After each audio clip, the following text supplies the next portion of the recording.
মনে করেন ওই পুকুরের ভিতরে দুই দল মাছ আছে, একটা ভালো মাছ আর একটা মন্দ মাছ। কথা কি বুঝছেন? এই ভালো মাছেরা ওয়াজ করতেছে, ভাই তোমরা কেউ এটা খাইও না, এটা খাবার না, এটা একটা ষড়যন্ত্র। বড়শি ধরে একজন উপরে বসে আছে, খালি টপ করে গিলবা, টপ করে উপরে তুলবে, খালি গিলতে দেরি, উপরে তুলতে দেরি করবে। কথা কয় না কেন? এখন ধরেন ওরাই ওয়াজ করতেছে, এটা উদাহরণ, আবার কথা ভুল ভাল বুঝবেন না, ঠিক আছে? এটা উদাহরণ বুঝানোর জন্য, যদি খেয়াল করে। তো ভালো মাছেরা ওয়াজ করতেছে, ভাই এটা খাইও না, এটা ষড়যন্ত্র, এটা খাবার না, এটা চক্রান্ত, তোমাকে ধরার জন্য একটা ফাঁদ পেতে রাখছে, তুমি খবরদার এটা খাইও না। মন্দ মাছেরা তখন বলতেছে, হ্যাঁ আমি খাবো না, আবার আমাদেরকে না খাইতে বইলে আমরা চলে গেলে তুমি খাইবে, ওইটা হবে না, অতএব আমরা খাবোই যা আছে কপালে। চপ করে খাইয়া নেই, ওপরে চিনি আসে, ওই ভালো মাছের আগেই ওয়াশ করে দেয়, খাইলে একজন নিবে, ওপরে নিয়ে যা পিটাবে, চামড়া সিলবে, টুকরো টুকরো করে রান্না করবে, সব বইলে দিছে। কিন্তু এই মন্দ মাছেরা এই ওয়াজগুলো আমলই করে, বর্ষির খাবারটা খেয়েছে, আর ওপরে যে ভদ্রলোক বসে আছে দেরি করবে, ও টান দিয়ে উপরে তুলছে, তুলে যে লাফালাফি শুরু করছে, ও রাগ করে মারছে একটা আশার, ও তখনই কান্না শুরু করছে, এই তো ওই যে ভালো মাছ ওয়াশ করছিল, তুলে আসার মারবে, মিলে তো গেল, এবার ধরে বাড়ি নিয়ে গেছে, নিয়ে যাওয়ার পরে ম্যাডামকে দিয়েছে, ধরো কাটা শুরু করো, এইবার নিয়ে যা, প্রথমে মাছের উপরে তাকায়, কি হইবে, আসছে যা কন গে, এদিক খেয়াল করেন, ওগুলো ধরেন চামড়ায়, কথা কন না, ওগুলো সব শিলা শুরু করে দিয়েছে। তখন মাছ কান্নাকাটি শুরু করছে, এই তো কষ্ট শুরু হয়ে গেল আমার। তখন মনে মনে ভাবতেছে, যে কায়দায় আমার আঁশ তোলা শুরু করছে, পুরোটা ক্লিয়ার না করা পর্যন্ত ছাড়বে না। সমস্ত আঁশ তোলার পরে এইবার কি করছে জানেন, বটি দিয়ে নিয়ে টুকরো টুকরো করা শুরু করছে। এখন মাছ কান্দে আর বলে, আহারে একটা বার যদি আমি এই অবস্থায় পুকুরে ফেরত যাইতে পারতাম, একটা বার টুকরো টুকরো করিয়া জাল মশলা দিয়ে পাতিলে দিয়ে যখন আগুন লাগাই দিয়েছে, পাতিলে থেকে মাছটা আফসোস করি আর বলে, আহারে আর একটা বার যদি পুকুরে যাওয়ার সুযোগ পাইতাম, সব মাছকে জানাই দিতাম যে ভালো মাছেরা যা বলে ওইটাই ঠিক, ওটা কোনো খাবার ছিল না, ওটা ছিল ষড়যন্ত্র, ওটা আমাকে ধরার ফাঁদ ছিল, ওই ফাঁদে পা দিয়ে দেখো আমার অবস্থা কি, আমি আমার এই ক্ষতবিক্ষত দেহটা ওদেরকে দেখাইতাম, যদি পুকুরে যাওয়ার সুযোগ থাকতো। এটা একটা উদাহরণ দিলাম। তো মানুষ কবরে যাবে যখন, এই কবরের ভিতরে যখন আযাব হবে, শাস্তি হবে, পিটান শুরু হইবে, তখন মানুষ বলে, ইস যদি আলেমদের কথা শুনে নামাজ পড়তাম, যদি আলেমদের কথা শুনে আমল করতাম, তাহলে আজকে আমার জীবনের এই অবস্থা হতো না। একবার যদি কবর থেকে দুনিয়াতে যাওয়ার সুযোগ পাই, সব বন্ধু মানুষদেরকে বলবো, আলেমেরা যা কয়, ভালো মানুষেরা যা কয়, এটা শুনলে লাভ, না হলে পিঠে হয়ে, এতে দেখো আমার অবস্থা।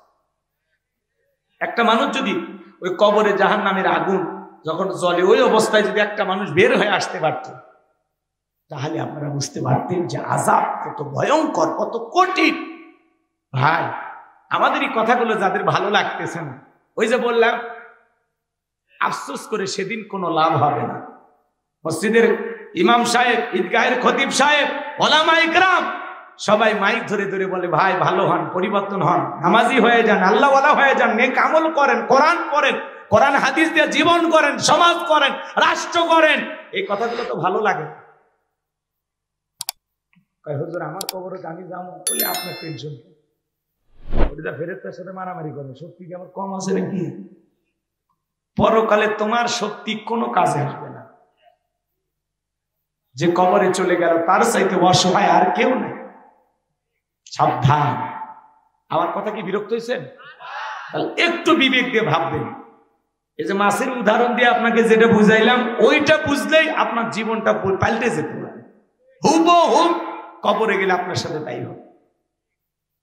কি যে পিটাবে অন্ধ ফেরেশতা, চোখেও দেখে না, চোখে দেখে, কানে শোনে, বিমান ভেঙে বিশাল হাতুড়ি নিয়ে বসে আসে। কবরের মাটি, আজকে গান বাজনার বক্সের আওয়াজ দিয়ে মাটি কাঁপাচ্ছেন না, এই কবর একদিন কোলে নিয়ে তোরে কাঁপাবে। এমন চোরে চাপ দিবি, এক পাঁজরের হাত অন্য পাঁজরে ঢুকে যাবে। কি যে হবে আপনার আমার যারা এ অপরাধ করে যাবে। আল্লাহ যেন আমাদের সবাইকে কবরে আযাব থেকে, জাহান্নামের আগুন থেকে মুক্তি দান করেন। জোরে বলুন আমিন।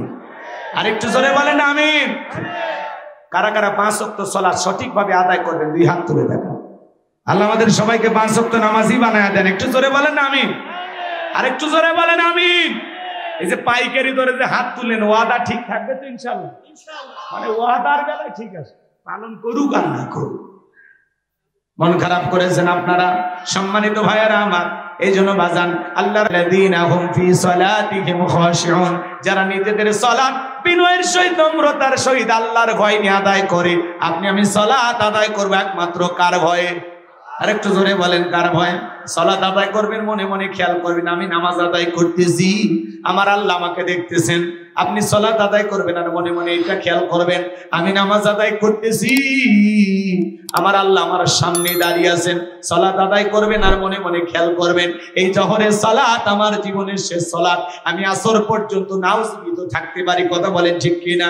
ফাঁসির আসামিকে যদি বলা হয় রাত 12টা বাজে, একটাই আপনার ফাঁসি, অবশ্যই সেই লোকটা 2 রাকাত নামাজ পড়বে ইমানদার যদি হয়ে থাকে। ফাঁসির আসামি যেমন জীবনের শেষ মনে করে 2 রাকাত নফল নামাজ আদায় করবে, প্রত্যেকটা ওয়াক্তে সালাত আদায় করবেন আর মনে করবেন এটাই আমার জীবনের শেষ সালাত। পারবেন তো ইনশাআল্লাহ? অনেকে নামাজের ব্যাপারে তাড়াহুড়ো করে, এক আসামি এত তাড়াহুড়ো করে ওযু করছে, এক ঠ্যাং না ধুয়ে মসজিদে ঢুকছে, ফাইসালা মসজিদ পিছলা খায়, চাচা একদিক লঙ্গি একদিক, তাও বলে আল্লাহু আকবার। মানুষ বলে চাচা লুঙ্গি খুলে গেছে, লুঙ্গি ঠিক করেন, আগে জামাত ধরি, আছে না নাই? এত তাড়াহুড়া করে নামাজের ব্যাপারে বাজান। জোহরের 4 রাকাত সুন্নত ইমাম আর মুসল্লি একসাথে নিয়ত বেঁধেছে, ইমামের 2 রাকাত হওয়ার আগেই মুসল্লি 4 রাকাত শেষ। হুজুর জিজ্ঞাসা করছে বাজান আমার 2 রাকাত হয় না আর আপনার 4 রাকাত? বলে হুজুর আপনাদের চর্চা কম। হুজুরেরই নাকি চর্চা কম, আছে না না এরকম বাজান? এখনো সময় আছে ভাই, পরিবর্তন হয়ে যান। নামাজ দিয়ে তামাশা করা যাবে না। 2 মিনিটে 2 রাকাত, 4 মিনিটে 4 রাকাত, এই 4G 5G গতির নামাজ দিয়া নামাজ হবে না। আল্লাহ আমাদের সবাইকে হেদায়েত দান করুন, ধীরস্থির ভাবে সঠিকভাবে আল্লাহর ভয়ে। এদিকে খেয়াল করেন, একজন এমপি মন্ত্রী রাষ্ট্রপতি তার সামনে দাঁড়ালে কেমন দাঁড়াবেন? দাড়ি চুলকাবেন, লুঙ্গি ঠিক করবেন, কথা বলেন না কেন? আল্লাহ বলতেছেন আল্লাযীনা হুম ফি সালাতিহিম খাশিউন, যারা নিজেদের সালাত বিনয়ের সহিত নম্রতার সহিত। অবশ্যই প্রধানমন্ত্রী রাষ্ট্রপতির সামনে দাঁড়ালে ভদ্রতা নিয়ে দাঁড়াবেন, নম্র হয়ে থাকবেন, যাতে চুল পরিমাণে বেয়াদবি না হয়। তার চাইতে কোটি কোটি গুণ নম্রতার ভদ্রতা নিয়ে মহান মালিক আল্লাহকে সিজদা দেওয়ার সময়, সালাত আদায় করার সময় ভদ্রভাবে নম্রভাবে বিনয়ী হয়ে আসামের মতো স্যালেন্ডার করে আত্মসমর্পণ করে দাঁড়াইতে হবে। কথা বলেন ঠিক কিনা? বিনয়ের সহিত, বিনয়ের সহিত। আর আপনি আমি নামাজ পড়তে পড়তে দাড়ি চুলকে, টুপি ঠিক করে, লুঙ্গি ঠিক করে। তোমার লুঙ্গি এত খুলে রশি লাগাবা, রশি। মোবাইল ফোন আসছে, নামাজ পড়তে পড়তে ফোন রিসিভ করে বলে হ্যালো নামাজে আসো, পরে কথা। এলে ডিজিটাল মিশন। খালি মসজিদ গুলো সুন্দর হচ্ছে, কিন্তু মসজিদে যে ইমানদাররা সালাত আদায় করতেছে তাদের ইমানের অবস্থা খুব একটা সুন্দর না। আগেকার মসজিদ ছিল কাঁচা, মুসলমানদের ইমান ছিল পাকা। বর্তমানে মসজিদ হচ্ছে পাকা, মুসলমানদের ইমান হয়ে যাচ্ছে কাঁচা। আগেকার মানুষদের ছিল অভাব, বড় ভালো ছিল তাদের স্বভাব। বর্তমানে মানুষদের নাই কোনো অভাব, নষ্ট হয়ে গেছে চরিত্র আর স্বভাব। আর আপনি না খালি মসজিদ সুন্দর করে আর তাকওয়া জামি মসজিদ লিখলে হবে না। ওখানে যারা সালাত আদায় করবে তাদের অন্তরে তাকওয়া থাকার দরকার আছে না নাই? আসুন, আজকে জুমার নামাজের জন্য মসজিদ ভেঙে 2 তালা 3 তালা করা হয়। ফজরের নামাজের সময় এক কাতার মুসল্লি পাওয়া যায় না। এমনও মসজিদ আছে মুয়াজ্জিন একাই নামাজ পড়ে, একজনও নেই। কথা কন। বিশ্বনবীর জামানায় ফজরের নামাজের সময় মসজিদ কানায় কানায় পূর্ণ, জুমার সালাতের একই দৃশ্য। আর আমাদের জুমায় মসজিদ ভরে যায়, ফজরে কি দুলে ভাই হয়ে গেছেন মালয়েশিয়া? আপনি নাই কেন? ফজর আসর মাগরিব এসে পড়ার দরকার নাই? খালি জুমার 2 রাকাত সালাম ফিরাইতে দেরি, মসজিদের বাইরে পা রাখতে দেরি না। কি হুজুর এগুলো বলা লাগবে না? চলবি, চলবে। কষ্ট হচ্ছে আপনাদের? আসুন ভাই, একটু পরিবর্তন হল। আপনার আমল আপনি করবেন, আপনার কবরে আপনি যাবেন, আপনার হিসাব আপনি দেবেন। আমার কাজ হলো কি? উপদেশ দেওয়া। ইন্নামা আনতা মুযাক্কির লাস্তা আলাইহিম বিমুসাইতির। নবী গো, আপনার কাজ হলো মানুষকে উপদেশ দেয়া, কাউকে লাঠি চার্জ করে জোর কইরা পিটাইয়া ইসলামের পথে আনার দরকার নেই। আমাদের কাজ হলো বিনয়ের সহিত মানুষকে বুঝানো, উপদেশ দেয়া। এতটুকু আমাদের দায়িত্ব। কতটুকু পালন করবেন না করবেন এটা আপনার ব্যক্তিগত ব্যাপার। এজন্য অনুরোধ করে বলতেছি বাজার, আসুন কাফনে মোড়ানোর আগেই নেক আমল দিয়ে নিজের জীবনটা মোড়ায়। কথা বলেন না কেন? আল্লাহ আমাদের সবাইকে বেশি বেশি করে মালিকের গোলামি করার তৌফিক দান করুন, রবের গোলামি করার তৌফিক দান করুন, বেশি বেশি মসজিদে গিয়ে সালাত আদায় করার তৌফিক দান করুন। চিল্লা বলেন আমিন। এইবার মুমিন বান্দার 2 নাম্বার গুণাবলী, আল্লাযীনা হুম আনিল লাগবি মুরিদুন। মুমিন বান্দার 2 নাম্বার গুণাবলী, ওরা তো কথাবার্তা বলা যাবে না, এক জায়গায় বসে 2-3 ঘন্টা গল্প করে, আজে বাজে কথা বলে, অমুক খারাপ তমুক খারাপ, এ ভালো না সে ভালো না, মনে হয় গীবত কমিটির সভাপতি সেক্রেটারি বসে গেছে। কথা বলেন না কেন? এত কথা আপনার মুখ দিয়ে কেন বলেন? আপনি কি ভুলে গেছেন আপনার জবানের প্রত্যেকটা কথা রেকর্ড করা হচ্ছে? কিরামান কাতিবিন ইয়ালামুনা মা তাফআলুন। সম্মানিত 2 জন লেখক ফেরেশতা আপনার আমার জীবনের ডায়েরিটা লিখতেছেন। আল্লাহ বলেন, মা ইয়ালফিজু মিন কাউলিন ইল্লা লাদাইহি রাকিবুন আতীদ। বান্দা এমন কোনো কথা বলে না, এমন কোনো কর্মকাণ্ড করে না যা রেকর্ড করার জন্য ফেরেশতারা নাই। আপনার আমার জবানের প্রত্যেকটা কথা রেকর্ড করা হচ্ছে। এজন্য কথা বলার আগে সাবধান। কথা বলে চায়ের কাপে ঝড় তুলছে, ঝড় ঝড়, অমুক খারাপ তমুক খারাপ, এই হুজুর কইছে ওই হুজুর, হুজুরের ওয়াসনে হুজুরের সমালোচনা করে, হুজুরের পিছনে নামাজ পড়ে হুজুরের বিরুদ্ধে সমালোচনা করে। ভালো হ্যাঁ, একজন এসে আমার কাছে, হুজুর আপনি মাঝে একটু গান টান গান এগুলো জান বললেন, তাহলে আমার দাওয়াত দিছো কেন? আমি গান গাওয়া বক্তা? হ্যাঁ, 2-1টা যুবকদের বোঝানোর জন্য বাস্তবতার আলোকে প্রেক্ষাপটকে বুঝাইতে গিয়ে একটু তুলে ধরি, এটা কি আমার অপরাধ? হ্যাঁ, ওই যে বুবু যে বললাম ওটা প্রেক্ষাপটের সাথে মিলে গেছে না? তুলে একটু বলা লাগবে তো, এটা গান কর কিসের মিচ্ছে না করবো, পুরোটাই করবো। সামনে নতুন হাতি যাই দেখছি বলবো, বাবা বলবো, অস্থির হয়ে না শোনা শুনবি। এই যে সমালোচনা আমাদেরকেও দাওয়াত দেয়, আবার উল্টো আমারে বোঝায়, তাহলে দাওয়াত দেওয়ার দরকার ছিল? জোরে বলেন দরকার ছিল? অনেকে বলে হুজুর আমরা উমুক, খুব সাবধান, একটা জান জয়ী হাদিস না বল। আচ্ছা ভাই, আমি কি তর্ক বিতর্ক করবে আসছি, দ্বন্দ্ব করবে আসছি?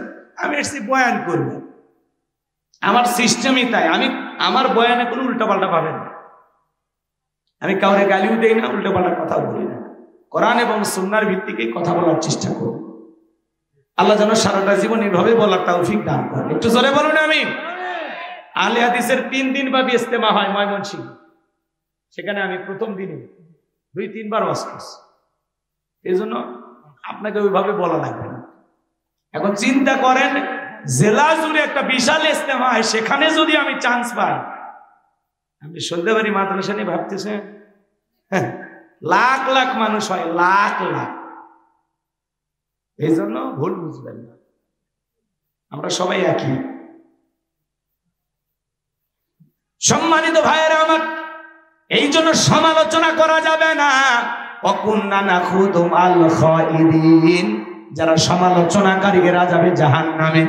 বক্তাকে দাওয়াত দিয়ে বক্তার বিরুদ্ধে সমালোচনা, তাহলে দাওয়াত দেওয়ার দরকার কি ছিল? তাকে ডেকে এরকম কথা বলা মানে তাকে অপমান করা। কথা বলেন ঠিক কিনা?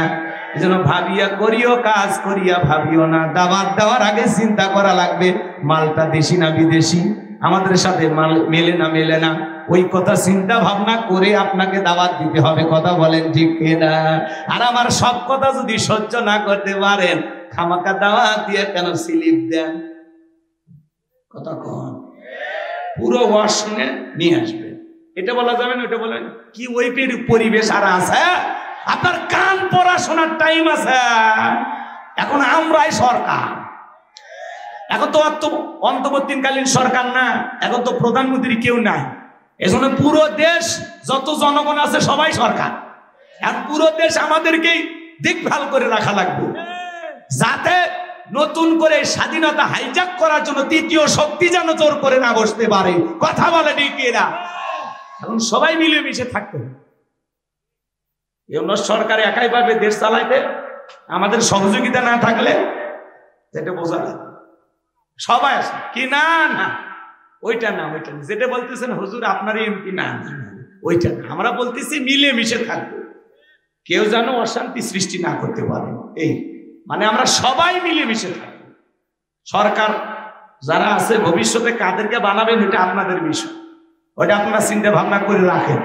ঠিক আছে, সামনের দিকে যায় আমার ভাইরা। তার মানে অনার্থক কথাবার্তা বলা যাবে না, আজে বাজে কথা বলা যাবে না। মুমিন বান্দা জবান দিয়ে সে কথা বলবে যে কথা বললে সব হয়। আজে বাজে কথা বলা যাবে না। এত কথা বলেন কেন? আপনি চুপ থাকেন। মাংসমাতা না যা, চুপ থাকলে আপনি নাজাত পাবেন। আল্লাহু আকবার বলেন। এজন্য জবান দিয়ে যা খুশি তাই বলা যাবে না।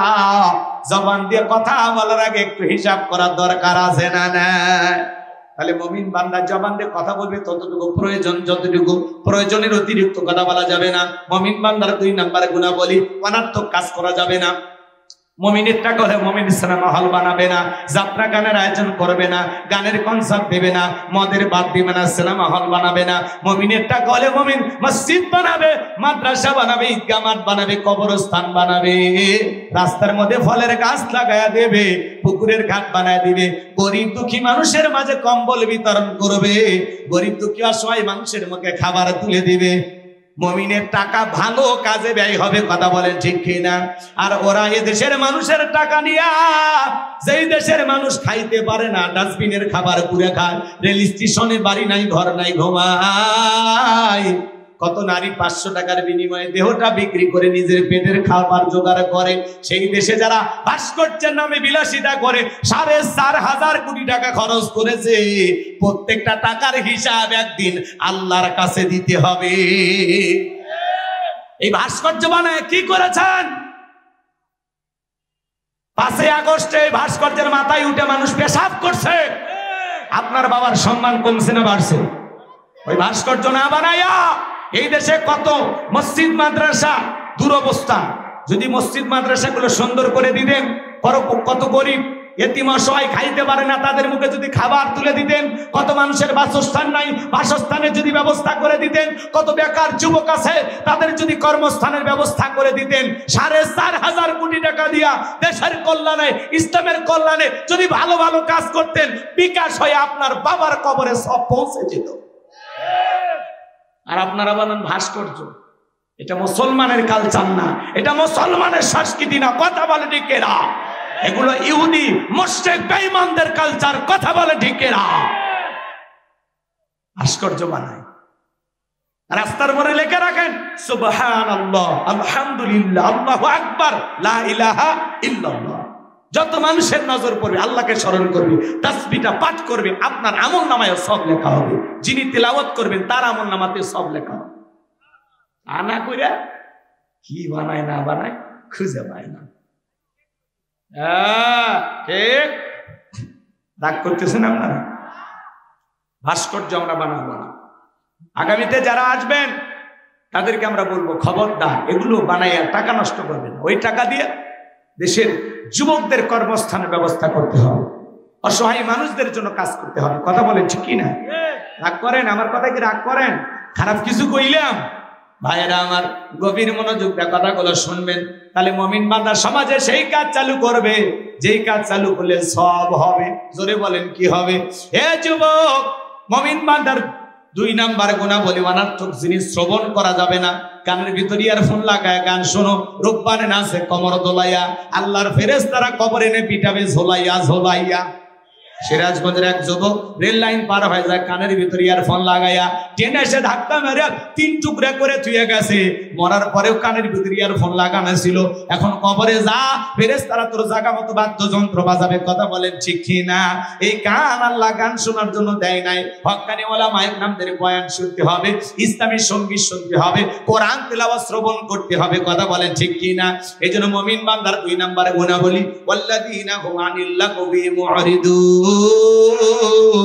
অনার্থক কথাবার্তা বলা যাবে না, অনার্থক কাজ করা যাবে না, অনার্থক জিনিস শ্রবণ করা যাবে না। সেইটা বলবো যেইটা বললে সব হয়, সেই কাজ চালু করব যেই কাজ চালু করলে সব হয়, সেইটা শ্রবণ করব যেইটা শুনলে সব হয়। এক কথায় সব আছে যেখানে, জোরে বলেন, সব আছে যেখানে, আর গুনাহ আছে যেখানে। সকল গুনাহ থেকে আল্লাহ আমাদের বেঁচে থাকার তৌফিক দান করুন। জোরে বলেন আমিন। আর একটু চিল্লায় বলেন আমিন। এইবার মুমিন বান্দার 3 নাম্বার গুণাবলী, ওয়াল্লাযীনা হুম লিয-যাকাতি ফাঈলুন। ওয়াল্লাযীনা হুম লিয-যাকাতি ফাঈলুন। মুমিন বান্দার 3 নাম্বার গুণাবলী, আল্লাহ যদি মুমিন বান্দাকে নিসাব পরিমাণের সম্পদের মালিক বানায়া দেয়, মুমিন বান্দাকে আল্লাহ যদি ধনী বানায়া দেয়, মুমিন বান্দা সক্রিয়ভাবে হিসাব করে করে বছরে যাকাত দিবে একবার। জোরে বলেন কয়বার? কয় লাখ টাকার, কয় হাজার টাকা যাকাত আসে, কয় কোটি টাকার, কয় লক্ষ টাকা যাকাত আসবে। মুমিন বান্দার সক্রিয়ভাবে হিসাব করে করে বছরে একবার যাকাত দেবে। যাকাত দেওয়া নফল না ফরজ? এ যুবকে, এই যে 4 নাম্বার গুণাবলীতে যুবকদের ওয়াজ, 3 নাম্বার চলতেছে না, এর পরিচয় এসে গেছে। রাগ করতেছেন আপনারা? যুবক একটু কথা বলো, লিল্লাহি তাকবীর। তাহলে যাকাত দেওয়া নফল না ফরজ? নামাজ আদায় করা যেমনি ফরজ, যাকাত দেওয়া তেমনি ফরজ। যাকাত আসছে দারিদ্রতা বিমোচন করার জন্য, যাকাত আসছে অভাব মুক্ত সমাজ রাষ্ট্র দেশ গড়ার জন্য, যাকাত আসছে রাস্তার এপারে গাছতলায় পারে 10 তলা তার ব্যবধানকে দূর করার জন্য, যাকাত আসছে রাস্তাঘাটে পড়ে থাকা অসহায় মানুষের মুখে হাসি ফোটায়া তাদের অধিকার প্রতিষ্ঠিত করার জন্য। আল্লাহু আকবার। শুনেন শুনেন, বাংলাদেশের অর্থনীতি যাকাত ভিত্তিক না সুদ ভিত্তিক? সুদ ভিত্তিক অর্থনীতি হালাল না হারাম? এই হারাম অর্থনীতিটা কোশ্চিন কালেও বাংলাদেশকে দারিদ্র মুক্ত করা যাবে না।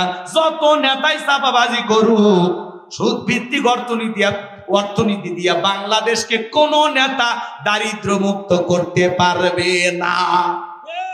এই সমাজ দারিদ্র মুক্ত হবে সেই দিন, যাকাত ভিত্তিক অর্থনীতি চালু হবে সেই দিন। এদিকে খেয়াল করেন, যাকাত ভিত্তিক অর্থনীতি চালু করে একটা যাকাত মন্ত্রণালয় চালু করা লাগবে। আর এই যাকাত মন্ত্রণালয়ের দায়িত্ব এদেশের বিজ্ঞ ইসলামিক স্কলার, দ্বীনের দায়ী আলেমদের কাঁধে দেওয়া লাগবে। ওই গুমসুর ডালসোর বিকাশের টাকা চোর, ওই বাটপার, ওই সমস্ত নেতাদেরকে দেওয়া যাবে না। যারা ব্রিজে ঢুকানোর কথা ঢুকে দিয়েছে বাঁশ, ব্রিজ উদ্বোধন করার আগে রুকুত চলে গেছে। রাস্তার বরাদ্দ হয় 10 কোটি টাকা, কোনো মতে 2-3 কোটি টাকা দিয়ে রাস্তা তৈরি করে, বাকি 7 কোটি মারে খায়। ছাগল পেশাব করলেও রাস্তা ভেঙে যায়। কথা কন। আর ওদের পিছনে আমরা স্লোগান দিই, বল্টু ভাইয়ের চরিত্র ফুলের মতো পবিত্র, নামাজ পড়া একত্র, গাঁজা খাই 5 ওয়াক্ত, গুমসুরিতে পাকাপোক্ত, শয়তানের 1 নাম্বার ভক্ত, হুজুরদের জন্য খুবই শক্ত, চুষা খাই গরিবের রক্ত। পোস্টারে লেখা আছে গরিবের বন্ধু, ভোট দিয়ে দেখেন গরিবের কয় নাম্বার শত্রু। পোস্টারের নিচে লেখা আছে সেবা করার সুযোগ দিন।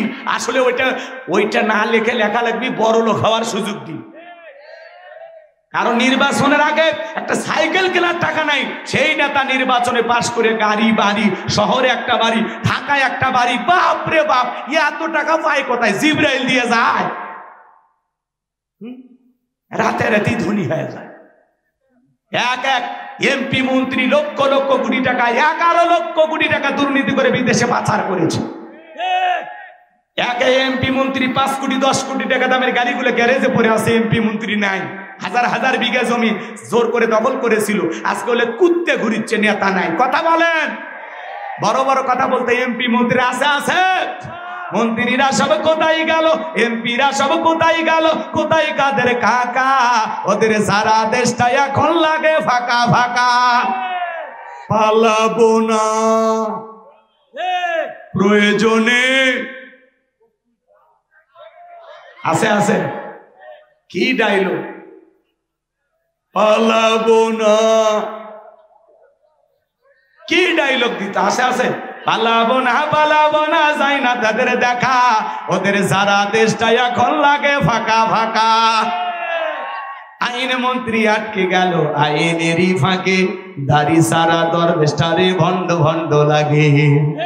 শুনেছি ভাই কত নেতা নেত্রী খাইতেছে ভাই ডান্ডা, বিচারপতি কালা মানিকের ফাটিয়েছে নাকি আন্ডা। এটা আমার খবর না, মিডিয়ার খবর। এই বিচারপতি শামসুদ্দিন মানিক আল্লামা সাইদি হুজুরকে মৃত্যুদণ্ডের রায় দিয়েছিল। আমরা বলতে চাই ওই একই ট্রাইব্যুনালে বিচারপতি মানিককে মৃত্যুদণ্ডের রায় দিতে হবে। কথা বলে ঠিক না? এই বিচারপতি মানিক টকশোতে বৈশা আমার বোনকে অপমান করে রাজাকারের বাচ্চা বলেছিল, ছাত্র আন্দোলনের সবাইকে রাজাকারের বাচ্চা বলে গালি দিয়েছিল। এই দেশে 116 জন আলেমের তালিকা করে দুদকের কাছে জমা দিয়েছিল। আমার রোল নাম্বার ছিল 23, আমার সিরিয়াল কত 23। আপনারা চেনেন না? ওরা ঠিকই চেনেন যে আলেমদের তালিকা করেছিল, আজকে সে বিনা তালিকায় জেলখানা। কথা বলেন ঠিক না? পলকের ঝলক গেল, পলকের ঝলক গেল, থামিয়ে নেটের চাকা, ওদের সারা দেশটা এখন লাগে ফাঁকা ফাঁকা। কোথায় গেল সংসদেতে মমতাজের গান, কোথায় গেল হযরত বলা স্বামী ওসমান। 70 রাকাত তাহাজ্জুদ পড়তো, বিরাট বড় আল্লাহর ওলি ছিল। 41 সাল পর্যন্ত টিকে থাকার স্বপ্ন দেখেছিল। 24 সালের 5 আগস্টে ভাগ্যে কি আছে আল্লাহর ওলিরা জানতো না। মাইক পেলে বলতে খেলা হবে, খেলা হবে। আজকে পুরো বাংলাদেশের মাঠ পড়ে আছে, কিন্তু ওই পাক্কা খেলোয়াড় নাই। ওরা পাক্কা দুর্নীতিবাজ, লুটে পুটে খায়া দেশের টাকা বিদেশে পাচার করে বেগুম পাড়া বানাইছে। নেতা দেশি আর বাড়ি হলো বিদেশি। ওরা খালি মুখে স্লোগান দেয় আমার সোনার বাংলা, আমি তোমায় ভালোবাসি। আর নেতার বাড়িতে যা দেখেন, নেতার বাড়ির টাইস চায়না, চায়না টাইস, বাড়ির জানালা দরজা সব বিদেশি। কথা কয় না? বিদেশ থেকে আনছে। বিছানার চাদর বিদেশি, হ্যাঁ সব বিদেশি। এমনকি খেতা সিলাই করা সুইটাও বিদেশি, বউ বিদেশি। কথা কয় না? রাগ করতেছে? ওরা খালি এমনি বলে আমার সোনার বাংলা, আমি তোমায় ভালোবাসি। সোনার বাংলার জিনিস ভালোবাসি না। নেতা অসুস্থ হলে বিদেশে যায়, আর আমরা দেশে পড়ে আসি। তাই বলে বেগম খালেদা জিয়ার সাথে এটা লাগাই না, এটা আগে রস, আগে রস। উনি প্রচন্ড অসুস্থ, দেশের বাইরে গেছে, ঠিক আছে তো? কিন্তু আমরা চাই নেতাদের চিকিৎসাও দেশে হবে, জনগণের চিকিৎসাও যেন দেশে হয়। যখন নেতা হাসপাতালে যাবে তখন হাসপাতাল এমনি উন্নত হবে। কথা কন ঠিক কিনা? ওনারা মার্কেট করার জন্য বিদেশে যায়। আপনাদের এই দেশের কথা বলতেছি না, এটা ভারতের ঘটনা। রাগ করতেছেন মনে হয়? আলেমদেরকে দায়িত্ব দেওয়া লাগবে। কাদেরকে? কাদেরকে? যাকাত মন্ত্রণালয় পরিচালনা করবে আলেমেরা। আলেমেরা কি করবে? দেশের সমস্ত ধনীদের তালিকা করবে। ধনী যাকাত দেবে না, যাকাত আদায় করা হবে। ইনি ধনী মানুষ, বলেন আপনার ব্যাংকে কত টাকা, বইয়ের অ্যাকাউন্টে কত টাকা, গোপন সিন্ধুকে কত টাকা, মাটির নিচে কত টাকা, খাতের নিচে কত টাকা। আপনার যাকাত আসছে 2,75,72,500 টাকা। ধনী যাকাত দেবে না, যাকাত আদায় করা হবে। এদেশের অধিকাংশ ধনী হিসাব করে যাকাত দেয় না। ওনার যাকাত আছে 1 কোটি টাকা, কোনো মতে 5-10 লাখ টাকা যাকাত দেয়, নিজের 90 লাখ টাকা যাকাত নিজে মেরে খায়। ওনার যাকাত আছে 10 লাখ টাকা, কোনো মতে 2-3 লাখ টাকা যাকাত দিয়ে নিজের 6 লাখ নিজেই মেরে খায়। কথা বলেন ঠিক কিনা? এদেশের অধিকাংশ ধনী যদি হিসাব করে যাকাত দিত, অনেক আগেই বাংলাদেশ দারিদ্র মুক্ত হতো। একটা জরিপ করা হয়েছে বাজার, 10 বছর যদি ধনীদের কাছ থেকে যাকাত আদায় করা হয়, আর যাকাতের যে 8টা খাত আছে সঠিক পদ্ধতিতে সঠিক মানুষ দিয়া যাকাত গুলো যদি বন্টন করা হয়, 10 বছর পরে বাংলাদেশে একজন মানুষ যাকাতের জন্য খুঁজে পাওয়া যাবে না। চিৎকার মেরে বলুন আল্লাহু আকবার। আর আমরা পাইছি যাকাত মানে শাড়ি লুঙ্গি। এমন লুঙ্গি দেয় 200 টাকা দাম লিটর লুঙ্গি, পরে থাকলে ওর জান্নাত জাহান্নাম সব বোঝা যায়। এমন শাড়ি কিনে দেয় 300 টাকা দাম, ধুয়ে দিলে শাড়ি না মশারি খুঁজে পাওয়া যায় না। এ বড় লোক, এই শাড়ি তোমার বউরে পরাইবা, কথা কোন ঠিক কিনা? যাকাত মানে শাড়ি লঙ্গি না, দিলেও মান সম্পূর্ণ কাপড় দেওয়া লাগবে। হযরত ওমর ফারুক কে বলেন, তোমরা যাকাতের অর্থ এমন ভাবে দাও যাতে ওই ব্যক্তি যাকাতের জন্য আর কারো দুয়ারে লাইন না দেয়। এই ছেলেরা বেকার বসে আছে, ওরে যাকাতের 1.5 লাখ টাকা দিয়ে একটা দোকান ধরায় দেন বাজারে, কথা বলেন। ওই 5-7 বছর ব্যবসা বাণিজ্য করে নিজেও ভবিষ্যতে যাকাত দেবে, কথা বলেন ঠিক কিনা? এই ছেলে বেকার বসে আছে, 1.5 লাখ টাকা দিয়ে একটা অটো ভ্যান রিক্সা কিনে দেন, প্রতিদিন কর্মস্থানের ব্যবস্থা হলো, দৈনিক 500-700 টাকা ইনকাম করার একটা ব্যবস্থা হয়ে গেল, কথা বলে ঠিক কিনা? সে আর বেকার থাকলো না, সে কর্মজীবী হয়ে গেল। বিধবা নারী আসছে, শাড়ি দিয়ে কিলাপ সেলাই মেশিন দেন, 2টা ছাগলের বাচ্চা কিনে দেন, 2টা গাভী গরু কিনে দেন, এগুলো লালন পালন করে ভাগ্যের চাকা ঘোরাবে। যাকাতের টাকা দিয়া মানুষের কর্মস্থানের ব্যবস্থা করে দিতে হবে, কথা বলেন ঠিক কিনা? 2 মিনিট একটা ঘটনা আপনাদেরকে বলে দিয়ে যায়। আল্লাহ নবী মুসা আলাইহিস সালাম কারণকে যা বলে, কারণ যাকাত দিতে হবে, কারণ ডেকে বলে আমি যাকাত দেব না। আল্লাহ নবী মুসা আলাইহিস সালাম ডেকে বলে যাকাত না দিলে যাকাত আদায় করা হবে। আল্লাহু আকবার। নবী মুসার রাগ কম না বেশি? যেই নবী রেগে গেলে মাথার টুপি ভেদ করে চুলগুলো খাড়া হয়ে যায়।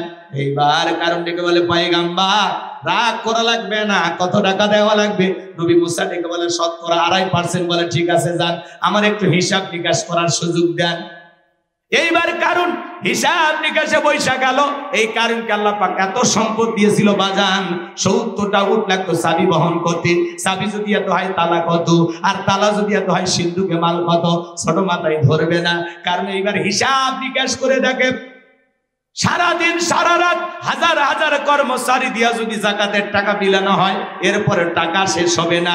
এমনি তো কৃপণ, পায়ে স্যান্ডেল দেয় না ক্ষয় যাবে বলে, গায়ে জামা পরে না ছিঁড়ে যাবে বলে, সেই কৃপণ কি এত টাকা যাকাত দিতে পারে? সে একটা গভীর ষড়যন্ত্র করলো। এলাকা একটা 2 নাম্বার মহিলা ছিল, নাম হলো সবদা। এই সবদা নামের পতিদের কাছে যা বলে, সবদারে তোরে 2 বস্তা টাকা দেবো, বিনিময়ে আমাকে একটা কাজ করে দিতে হবে। অ্যাডভান্স হিসাবে আজকে 1 বস্তা দিলাম, আর আগামী কালকে সাক্ষী দেওয়ার পরে আর 1 বস্তা টাকা দেবো, বিনিময়ে আমার এই কাজটা করে দিতে হবে। নবী মুসা আলাইহিস সালাম হাজার হাজার জনতার সামনে যখন আল্লাহর পথে মানুষকে দাওয়াত দেয়, আল্লাহর পথে আহ্বান করে, ওই ভরা মজলিসে দাঁড়ায়া একবার শুধু বলবি মুসা নবী দিনের বেলা ওয়াজ করে আর রাতের বেলা আমি সবদার সাথে রাত কাটাই, বাস এতটুকু কথা বললে যথেষ্ট, বাকি যা করার আমি করব। সবটা যেহেতু 2 নাম্বার মহিলা রাজি হয়ে গেল। পরের দিন সকালবেলা আল্লাহ নবী মুসা আলাইহিস সালাম হাজার হাজার জনতার সামনে ওয়াজ করতেছে। সবদা নামের সেই মহিলা মুসা নবীর আলোচনা শোনার পরে পাষাণ হৃদয় গইলা চোখ দিয়া পানি ঝরতেছে, বলেন আল্লাহু আকবার। কারণ ইশারাতে বলে দাঁড়াও, বলেন আর একটু শুনি। এইবার 2 জন লোক পাঠা দিল, ওরা এসে সবটাকে জোর করে ভরা মজলিসে দাঁড় করা দিল। যখন কারো লাভ মেরে দাঁড়ায় বলে মুসারে ওয়াজ বন্ধ কর, তাকায় 2 নাম্বার মহিলা দাঁড়াইছে। মহিলাটা 2 নাম্বার না 1 নাম্বার? মুসা নবী কি জানে? রতনে রতন শ্রেণী, কথা বলেন, কথা বলেন। আজও দেখবেন আলেম ওলামা যখন হক কথা বলে, সুদের কথা, ঘুষের কথা, জিহাদের কথা বলে, একামতে দিনের কথা বলে, ডাইরেক্ট আলেমদেরকে হুমকি দিয়ে বলে হুজুর আপনার ওয়াজ বন্ধ করেন, আপনার ওয়াজ লাইন সারা। হুজুরের ওয়াজ লাইন সারা না, তোমার জীবন লাইন সারা, তুমি একটা তার সেরা। আলেমদের হক কথা বলতে বাধা দেবে যারা, আবু জেহেলের অনুসারী তারা। কারণ কোরআন বন্ধ করার ষড়যন্ত্র করেছিল কাফেরেরা। আল্লাহ বলেন ওয়াকাল আল্লাযীনা কাফারু লা তাসমাউ লিহাযাল কুরআনি ওয়ালগাউ ফিহি লাআল্লাকুম তাগলিবুন। সূরা হামিম সিজদার 26 নম্বর আয়াত। আল্লাহ তাআলা জানিয়ে দিলেন কাফেরদের স্লোগান ছিল লা তাসমাউ লিহাযাল কুরআন, কোরআন তোমরা শ্রবণ করো না। যেখানে নবী মুহাম্মদ সাল্লাল্লাহু আলাইহি সাল্লাম কোরআনের আলোচনা করে, কোরআন তেলাওয়াত করে, সে জায়গায় হট্টগোল সৃষ্টি করো, তালি বাজাও, সিজ দাও, যেভাবে হোক কোরআনের কথা বন্ধ করে দাও। আজও দেখবেন আলেমদের কথা বন্ধ করা দেওয়ার জন্য ষড়যন্ত্র করা হয়। এদেশের রত্ন ডক্টর মিজানুর রহমান আজারি ভাই, যার কণ্ঠে কোরআনের কথা শোনার জন্য লক্ষ লক্ষ তরুণ যুবকেরা ছুটে যায়, এইটা দেখে এক মাজারপন্থী আলেম সাদিকুর রহমান, এরা একটু ভণ্ডামি করে, অন্য তরিকার মানুষ। আমার ভাইয়েরা, ডক্টর মিজানুর রহমান আজারিকে অপমান করে বলেছেন কেউ যদি আজারির কাল্লা এনে দেয় তারে নাকি 10 লাখ টাকা দেবে। জোরে একটু বলেন নাউজুবিল্লাহ, আর একটু জোরে বলেন না নাউজুবিল্লাহ। একজন আলেম কি এই কথা বলতে পারে যে আজহারীর কাল্লা চাই? বলতে পারে না। যেই ভণ্ড পীর সাদিকুর রহমান ডক্টর মিজানুর রহমান আজহারী ভাইয়ের কাল্লা নেওয়ার জন্য 10 লাখ টাকা ঘোষণা করেছে, আমরা প্রশাসনকে বলতে চাই 24 ঘন্টার মধ্যে ওই পীরকে গ্রেফতার করতে হবে। কথা বলেন ঠিক কিনা? ডক্টর মিজানুর রহমান আজহারী ভাই এই দেশে এসে মাত্র 2টা প্রোগ্রামে কথা বলেছেন, পেকুয়া কক্সবাজার আর যশোরে আদ্দিন ফাউন্ডেশনের উদ্যোগে যে 3 দিন ব্যাপী ঐতিহাসিক তাফসীরুল কোরআন মাহফিল হয়েছে। আগামী 10 তারিখ সিলেটে নতুন এক ইতিহাস সৃষ্টি হবে। আল্লাহু আকবার বলেন। যে মাঠে আল্লামা সাঈদী হুজুর কথা বলেছেন সেই মাঠে কথা বলবেন ডক্টর মিজানুর রহমান আজহারী। আল্লামা সাঈদী হুজুরের যোগ্য উত্তরসূরি হিসাবে ডক্টর মিজানুর রহমান আজহারী ভাইকে আল্লাহ কবুল করুন। সিলেটে এক নতুন ইতিহাস সৃষ্টি হবে, লক্ষ লক্ষ মানুষ। আল্লাহু আকবার বলেন। বিশ্বাস হয় না আপনাদের? 10 তারিখে দেওয়ার এসে গেছে। 10 তারিখ কথা কয় না কেন? এসে গেছে না? রাগ করতেছেন আপনারা? তো ডক্টর মিজানুর রহমান আজহারী ভাই এদেশের রত্ন। তাকে নিয়ে যারা ষড়যন্ত্র করেছিল, দেশ থেকে বিতাড়িত করেছিল, 4.5 বছর এদেশে কোরআনের দাওয়াত দিতে দেয় নাই। আন্তর্জাতিক ভাবে আল্লাহ তাআলা তার এই গোলামকে কবুল করেছেন। তার দাওয়াত বন্ধ ছিল না। বিভিন্ন দেশ ঘুরে ঘুরে কোরআনের ফেরি করে ঘুরতেছেন। আল্লাহু আকবার বলেন। আমার ভাইকে নিয়ে যারা ষড়যন্ত্র করতেছে, এই মাজারপন্থী, বেদাতপন্থী, শিরকে লিপ্ত যারা, এরা ওলামা ইকরামদের বিরুদ্ধে ষড়যন্ত্র করেছিল। বিগত সরকার তাদেরকে কোলে তুলে রাখত, মাজারপন্থীদেরকে খুব মোহাব্বত করত, ভালোবাসত। ওরা বুঝতে পেরেছে যে মানুষ যদি একবার ডক্টর মিজানুর রহমান আজহারী এবং ওলামা ইকরামদের কণ্ঠে হক বুঝতে পারে, সত্যটা বুঝতে পারে, তখন আমাদের এই মাজারের ব্যবসা আর চলবে না, এই ব্যবসায় ভাটি পড়ে যাবে। এই জন্য ওরা ষড়যন্ত্র করতেছে। কথা বলে ঠিক কিনা? আমরা বলতে চাই যারা ষড়যন্ত্র করেছিল তারা পরাজিত হয়েছে। হেরে যাবে ওদের হিংসা, জিতে যাবে আমাদের ভালোবাসা। মন্তব্য করে গন্তব্য ঠেকানো যায় না। তোমাদের মাহফিলে 2000 লোক হয় না, 500 লোক হয় না। এই জন্য ডক্টর মিজানুর রহমান আজহারী মাহফিলে 5-10 লাখ মানুষ কোরআনের কথা শুনতে যায়। এইটা দেখে অনেকের জ্বলে, কষ্ট হয়। এত লোক কোথা থেকে এলো? কথা কয় ওরা ভাবে। এই জন্য আমরা বলতে চাই এখনো সময় আছে, কাটা ছুড়ে বন্ধ করে। একজন আলেম হয়ে আর একজন আলেমকে শ্রদ্ধা রেখে সম্মান রেখে কথা বলতেছি, না হইলে সামনে অনেক কপালে দুঃখ আছে। কাদা ছোড়াছুরি করা যাবে না। কথা বলে ঠিক না? সকল ঘরানার ওলামা ইকরামদেরকে আল্লাহ পাক সঠিকভাবে এই দেশের দাওয়াতি প্ল্যাটফর্মে কাজ করা তৌফিক দান করুন। চিল্লা বলুন আমিন। আর একটু চিল্লা বলুন আমিন। এই জন্য ডক্টর মিজানুর রহমান আজহারী ভাইকে নিয়ে যে বাজে মন্তব্য করেছেন, 10 লাখ টাকা ঘোষণা করেছেন, তার কাল্লা এনে দিতে পারলে আমরা প্রশাসনকে বলবো, ভাই এখনো সময় আছে। ডক্টর মিজানুর রহমান আজহারী ভাইয়ের ভক্তরা ময়দানে নামার আগে, আন্দোলন করার আগে এখনো সময় আছে। ওই পীরকে 24 ঘন্টার মধ্যে গ্রেফতার করে। কথা বলে ঠিক না? একটাই দাবি, গ্রেফতার করে। তাহলে সব মাজার পূজারীরা যারা বিরোধিতা করে এরা ঠান্ডা হয়ে যাবে। কেন আপনি আজহারী সাহেবের পিছে লেগেছেন? কেন? যারা সমালোচনা করে এরা নিচু মনের মানুষ, এরা জীবনে আজহারী হতে পারবে না, কিন্তু সমালোচনা করে। আরে ভাই, আপনিও ডক্টর মিজানুর রহমান আজহারী ভাইয়ের মতো জনপ্রিয়তা অর্জন করেন, আপনিও চেষ্টা করেন আপনার মাহফিলে লক্ষ লক্ষ শ্রোতা যাক, আমরা সেই দোয়া করি। আপনি আরেকজনকে দেখে কেন হিংসা করবেন? উনি তো একদিনে মিজানুর রহমান আজহারী ভাই মানুষ ভালোবাসে, যুবকেরা পছন্দ করে, তার কথা মানুষের শুনতে ভালো লাগে, এই জন্যই যায়। কথা বলেন, আপনি একটু ভালো করে বলেন, চেষ্টা করেন, আপনারা জনপ্রিয়তা হবে ইনশাআল্লাহ।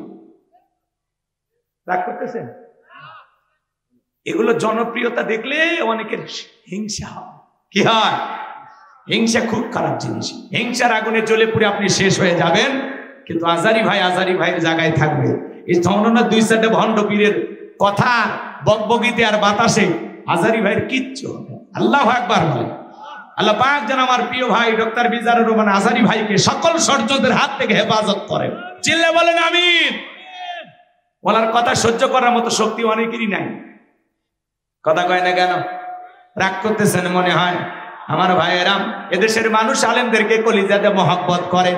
কোরআনের পাখি আল্লামা সাঈদী হুজুরকে আপনারা যেভাবে ভালোবাসেন, সামনে ওলামায়ে কেরাম যারা কথা বলবে ঠিক তাদেরকে আপনারা তেমনি ভাবে ভালোবাসবেন। আলেমদের প্রতি মহব্বত আর ভালোবাসা থাকলে বাজান, এই ভালোবাসা মহব্বত আপনাদেরকে কখনো গোমরাহি বানাবে না। কথা বলেন ঠিক কিনা? চলেন না সামনের দিকে যায়। তাহলে আলেম ওলামা হক কথা বললে অনেকের সহ্য হয় না। আলেমদের হক কথা বলতে বাধা দিবে যারা ডিজিটাল আবু জেহেল তারা। ওই যে আবু জেহেল কি স্লোগান ছিল? আলগাউ ফিহি লাআল্লাকুম তাগলিবুন। যেখানে নবী মুহাম্মদ সাল্লাল্লাহু আলাইহি ওয়াসাল্লাম কোরআনের আলোচনা করবে, ওখানে হট্টগোল সৃষ্টি করো, তালি বাজাও, শীষ দাও, যেভাবে হোক ঢোলক পিটাও, এই আওয়াজ যেন না শুনতে পারে। কোরআন যদি বন্ধ করতে পারো, আমরা কাফেররা বিজয় লাভ করবো। জোরে কর নাউজুবিল্লাহ। আবু জেহেল ষড়যন্ত্র করেছিল, উতবা সাইবা ষড়যন্ত্র করেছিল, ওরা যেমন বন্ধ করতে পারে নাই, ভবিষ্যতে যারা ষড়যন্ত্র করবে এরাও কোরআনকে বন্ধ করতে পারবে না। উল্টো কোরআন বন্ধ করার ষড়যন্ত্র করবে যারা, ক্ষমতার দুয়ার আল্লাহ তাদের বন্ধ করে দিবে। কথা বলে ঠিক কিনা? আমার ভাইয়েরা চলেন সামনের দিকে যায়। এইবার কারণ ডেকে বলে, সব তোমার যা বলার তুমি বলো, আমি তোমার সাথে আছি। সবটা বলতেছে কারণ তুমি বসে পড়ো, আমি যেহেতু দাঁড়িয়েছি বলার জন্য আমাকেই বলতে দাও। এইবার শব্দটাকে বলে, জনগণ শোনো দিয়ে এমন, আমি জীবনে কোনোদিন মুসা নবীকে দেখি নাই। আজকে মুসা নবীর আলোচনা শোনার পরে আমার পাষাণ হৃদয় গলে গেছে। আমি সিদ্ধান্ত নিয়েছি আর খারাপ কাজ করবো না, অশ্লীল কাজ করবো না। আমি তওবা করে ঈমান গ্রহণ করতে চাই। সুবহানাল্লাহ বলেন।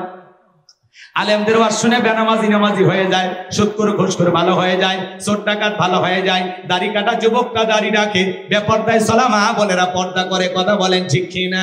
এইবার ভাইয়েরা আমার, সবটা ডেকে বলতেছে কারণ কেন লাফালাফি করতেছে আপনারা জানেন। গোপন তথ্য ফাঁস করে দিয়ে বলতেছে এই কারণ গতকাল রাত্রিতে আমার বাড়িতে গিয়েছিল, 1 বস্তা টাকা আমারে দিয়েছে অ্যাডভান্স হিসাবে, আর সাক্ষী দেওয়ার পরে আর 1 বস্তা টাকা দেবে।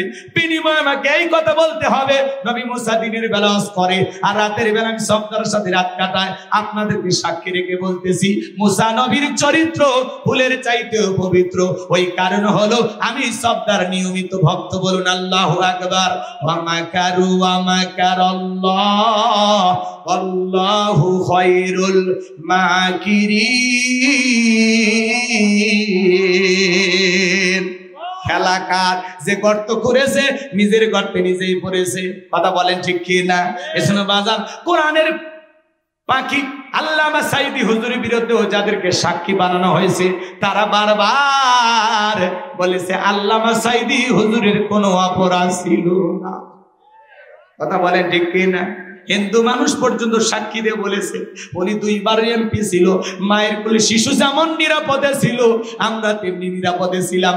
গলা পানিতে নেমে আল্লামা সাঈদী মানুষের ঘরে খাবার পৌঁছায়া দিত। আমার ভাইয়েরা,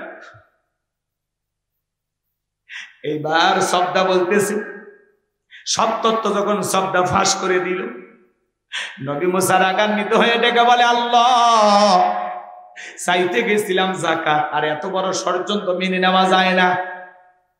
আল্লাহ, কারণে ধন সম্পদ সহজ যেন জমিন কারণকে গ্রাস করে ফেলে। আল্লাহ দোয়া মঞ্জুর করলেন। কারণে ধন সম্পদ সহ যখন হাঁটু পর্যন্ত জমিনের মধ্যে চলে গেল, বলে ব্যাপার না, উঠতে পারবো, দেহে শক্তি আছে। গলা পর্যন্ত চলে গেছে, বলে ব্যাপার না, দেহে শক্তি আছে, উঠতে পারবো। এইবার যখন গলা পর্যন্ত চলে গেছে, এরকম আস্তে আস্তে চলে যাইতেছে নিচের দিকে, তখন বুঝতে পেরেছে আর বুঝি বাঁচা গেল না। জীবনের শেষ পর্যায়ে এসে দেখে বলে, ও নবী মুসা, ধন সম্পদ যা আছে সব তোমার আর তোমার আল্লাহর, তুমি নিয়ে যাও, জানটা একটু ভিক্ষা দাও। মুসা আলাইহিস সালাম ডেকে বলে, আল্লাহুস সামাদ, আমার আল্লাহ অমুখাপেক্ষী, আমার আল্লাহ কারো কাছ থেকে কিছু নেয় না, আমার আল্লাহ দিয়ে যায়। কারণ রে, ধন সম্পদের বড় অহংকার ছিল তোর, তোর ধন সম্পদ সহ জমিনের ভিতরে চলে যা, আর পৃথিবীর ইতিহাসে সাক্ষী থাক, তোর মতো যারা কৃপণতা করবে, সম্পদ জমা রাখবে, আল্লাহ রাস্তায় খরচ করবে না, ওই কঠিন কিয়ামতের ময়দানে তুই কারুনের কাতারে আল্লাহ তাদেরও বিচার করবে। কথা বলেন ঠিক কিনা? এজন্য সূরা তাওবার ভিতরে আল্লাহ বলেছেন, যারা স্বর্ণ রূপা টাকা পয়সা জমা রাখে, আল্লাহ রাস্তায় খরচ করে না, আমার আল্লাহ বলেন তাদের জন্য রয়েছে আযাবের সুসংবাদ। জোরে কোন নাউযুবিল্লাহ। সম্পদ জমা রাখবেন, আপনার এই সম্পদ বিষাক্ত সাপ হয়ে আপনাকে সবল মারবে, তখন বলবেন কে রে এত জোরে কামড় মারিস, তুই কে? তখন বলবি আমি তোর দুনিয়ার মাল সম্পদ। এজন্য যাকাত দিলে ধনীর ধন কমে না বাড়ে। জোরে বলেন। ঘুমাইছেন? আর হবে না, আপনাদেরকে দিয়ে আর হবে না। বলেন ধনীর ধন কমে না বাড়ে? যাকাত দেবেন বাজান, যাকাত হলো আর্থিক ইবাদত। যাকাত দাতা হিসেবে আল্লাহ আপনাকে কবুল করেছে, আলহামদুলিল্লাহ। আল্লাহ আমার হাতে এই জায়গা রাখছে। কোন জায়গা? আল্লাহ চাইলে এই জায়গা রাখতে পারতো না? ধনীর যাকাত দেওয়া ফরজ, গরিবের যাকাত খাওয়া ফরজ না। আপনি গরিবকে যাকাত দিয়ে দয়া বা করুণা করেন না, গরিব আপনার যাকাতের টাকা গ্রহণ করে আপনাকে ফরজ ইবাদত পালনের সুযোগ তৈরি করে দিয়ে গরিব বড় লোক দয়া করছে। কথা বলেন ঠিক কি না? এজন্য আসুন আল্লাহ পাক যেন প্রত্যেক বছর হিসাব করে আমাদেরকে যাকাত দেওয়ার তৌফিক দান করেন। জোরে বলুন আমিন। একটু জোরে বলুন আমিন। যাকাত দিলে সম্পদ বৃদ্ধি হবে, দান সদকা করলে সম্পদ বৃদ্ধি হবে। আল্লাহ আমাদের এই বুঝটা দান করেন। একটু জোরে বলুন আমিন। এইবার মুমিন মাদ্রাসার নাম্বার গুণাবলী, আল্লাযীনা হুম লিফুরুজিহিম হাফিজুন। মুমিন বান্দার 4 নাম্বার গুণাবলী, নিজের যৌবনটাকে হেফাজত করা, নিজের যৌবনটাকে কন্ট্রোল করা। মুমিনের যৌবন হোটেলে বিক্রি হবে না, পার্কে বিক্রি হবে না। হে যুবক, বিয়ের আগে কোনো অবৈধ প্রেম ভালোবাসা করা যাবে না। যৌবনকালে আমরা গুনাহ করতে ভালোবাসি, আর যৌবনকালের ইবাদত আল্লাহ পছন্দ করেন। আল্লাহু আকবার বলেন। আল্লাহ শিশুকালের হিসাব নেবেন না, হিসাব নেবেন যৌবনকালের, যে যৌবনকালটা কোন কাজে ব্যয় করেছে। কথা বলেন ঠিক কিনা?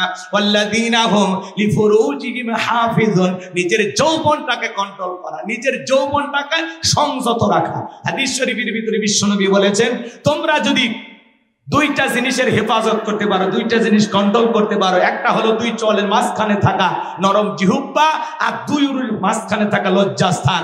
এই 2টা যদি হেফাজত করতে পারো, কন্ট্রোল করতে পারো, আমি নবী তোমাদের জান্নাতের জিম্মাদারি নিলাম। বলুন আল্লাহু আকবার। করে এ যুবক, যৌবনকালে বেশি বেশি ইবাদত করা যায়, লম্বা সময় রুকু সিজদা করা যায়, ঠান্ডা পানিতে ওযু বানানো যায়।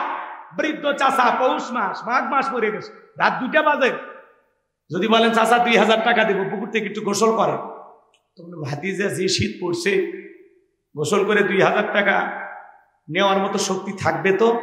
কিন্তু একটা যুবককে যদি বলেন, যুবক 2000 টাকা, পুকুর থেকে একটু গোসল করো, বলবে হুজুর কাপড় খুলছি, টাকা বাইর করেন। কারণ আর একটা কি আছে, স্পিরিট আছে, পাওয়ার আছে। বৃদ্ধ চাচা চাষিমা যদি গরম পানি করে দেয়, চাষার ভাগ্যে শীতের দিনে ওযু জোটে। গরম পানিও নাই, চাষার ওযু নাই, নামাজ নাই। কথা কন? এজন্য যুবক, ওই বয়সের জন্য চিন্তা ভাবনা করে রাখে লাভ নাই। আমরা যৌবনকালে গুনাহ করতে ভালোবাসি, এই যৌবনকালের ইবাদতটাই আল্লাহ পছন্দ করে। আল্লাহু আকবার। বৃদ্ধকালে লম্বা সময় রুকু থাকলে মনে হয় পড়ে যাব, সিজদায় থাকলে মনে হয় দমটা আটকে আসবে। কিন্তু যৌবনকালে এই সমস্যাগুলো হয় না। কথা কয় না কে? ওই যে দেখেন, ঠিক আছে, আমিও বক্তা কি আছে নিয়ে আসো, আসছে বক্তা আসছে। আমি 2টা বন্ধু চালাবো না তো। আমি দাওয়াত নিয়েছিলাম 10টা থেকে 12টা, 10:30 থেকে 12:30, ওইটাও মানে নিছি, একটাও মানে নিছি। পরে এমন পরিবেশ এসে বেড়ে গেছে, 1:30 বার হয়ে গেছে। ওই জন্য আর এই কয়েক মিনিটের মধ্যে বসেন। শোনেন, ভাঙ্গা বাজারে চাঙ্গা আওয়াজ হয় না, বাজার জমজম রাখা লাগবে, জমজমাট কথা পাবে। আপনি আমাকে বলবেন বলেন, আর আপনি চলেন, ওইটা হবে না। আপনারা থাকবেন, আমি আছি, আপনারা নাই আমি নাই। এত ঠেকা লাগছে আমার, প্রত্যেকদিন 2টা করে মাহফিল, আমার কষ্ট নাই। যত কম বলা যায় আমার জন্য ভালো, আর পারলে আরো রাতে তুলে দিবে, ফজরের আগে দিলে আরো ভালো হইতো, ঘুম পাড়িয়ে আসতে। ঠিক আছে,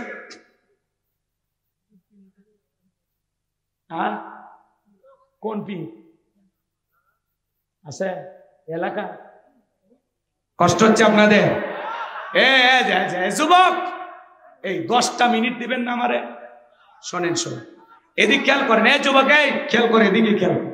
হযরত আলী রাদিয়াল্লাহু তাআলা বলেন, তোমরা যৌবনের তরণে গুনাহ করো, একদিন তোমাদের যৌবন থাকবে না, আমলনামায় গুনাহ ঠিকই লেখা থাকবে। কথা বলে ঠিক কিনা? কারণ না ধরে টান দিয়েছো, ফেরেশতাদের কাছে ভিডিও নাই। একটা গোলাপ ফুল কিনে পার্কে বসে কার সাথে গল্প করেছে? মুরব্বী চাচা, আপনি কি মনে করতেছেন হুজুর?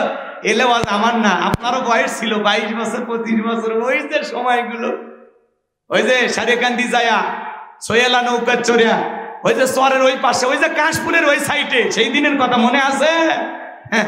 ওই ভিডিও ফেরেশতাদের কাছে আছে। আম বাগানে, জাম বাগানে, জঙ্গলের ওই পাশে, মনে করো না জঙ্গল প্রেম করার জন্য মঙ্গল, জঙ্গলে কেউ না দেখলে একজন দেখেন, তিনি কে? ইন্নাল্লাহা লাতীফুন খবীর। সূক্ষ্মদর্শী, গোপনের খবর ওনার কাছে আছে। বাঁচার উপায় নাই। যুবক, পরিবর্তন হয়ে যাও। এই রঙের যৌবনে একদিন জং ধরবে, কাঁচা দাড়ি একদিন সাদা হয়ে যাবে, টাইট চামড়া একদিন ঢিল হয়ে যাবে। কথা বলেন ঠিক? ও তোমার গহনা দিন ভো রাইয়া যাইবে, গহনা দিন ভো রাইয়া যাইবে, যৌবনে লাগবে ভাটি। ওই যে দেখো ডাকিতেছে তোমায় কবরের মাটি।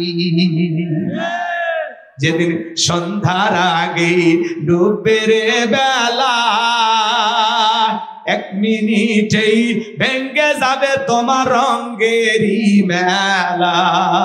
যেদিন সন্ধ্যার আগে ডুববে রে বেলা, 1 নিমিষেই ভেঙ্গে যাবে তোমার রঙেরই মেলা।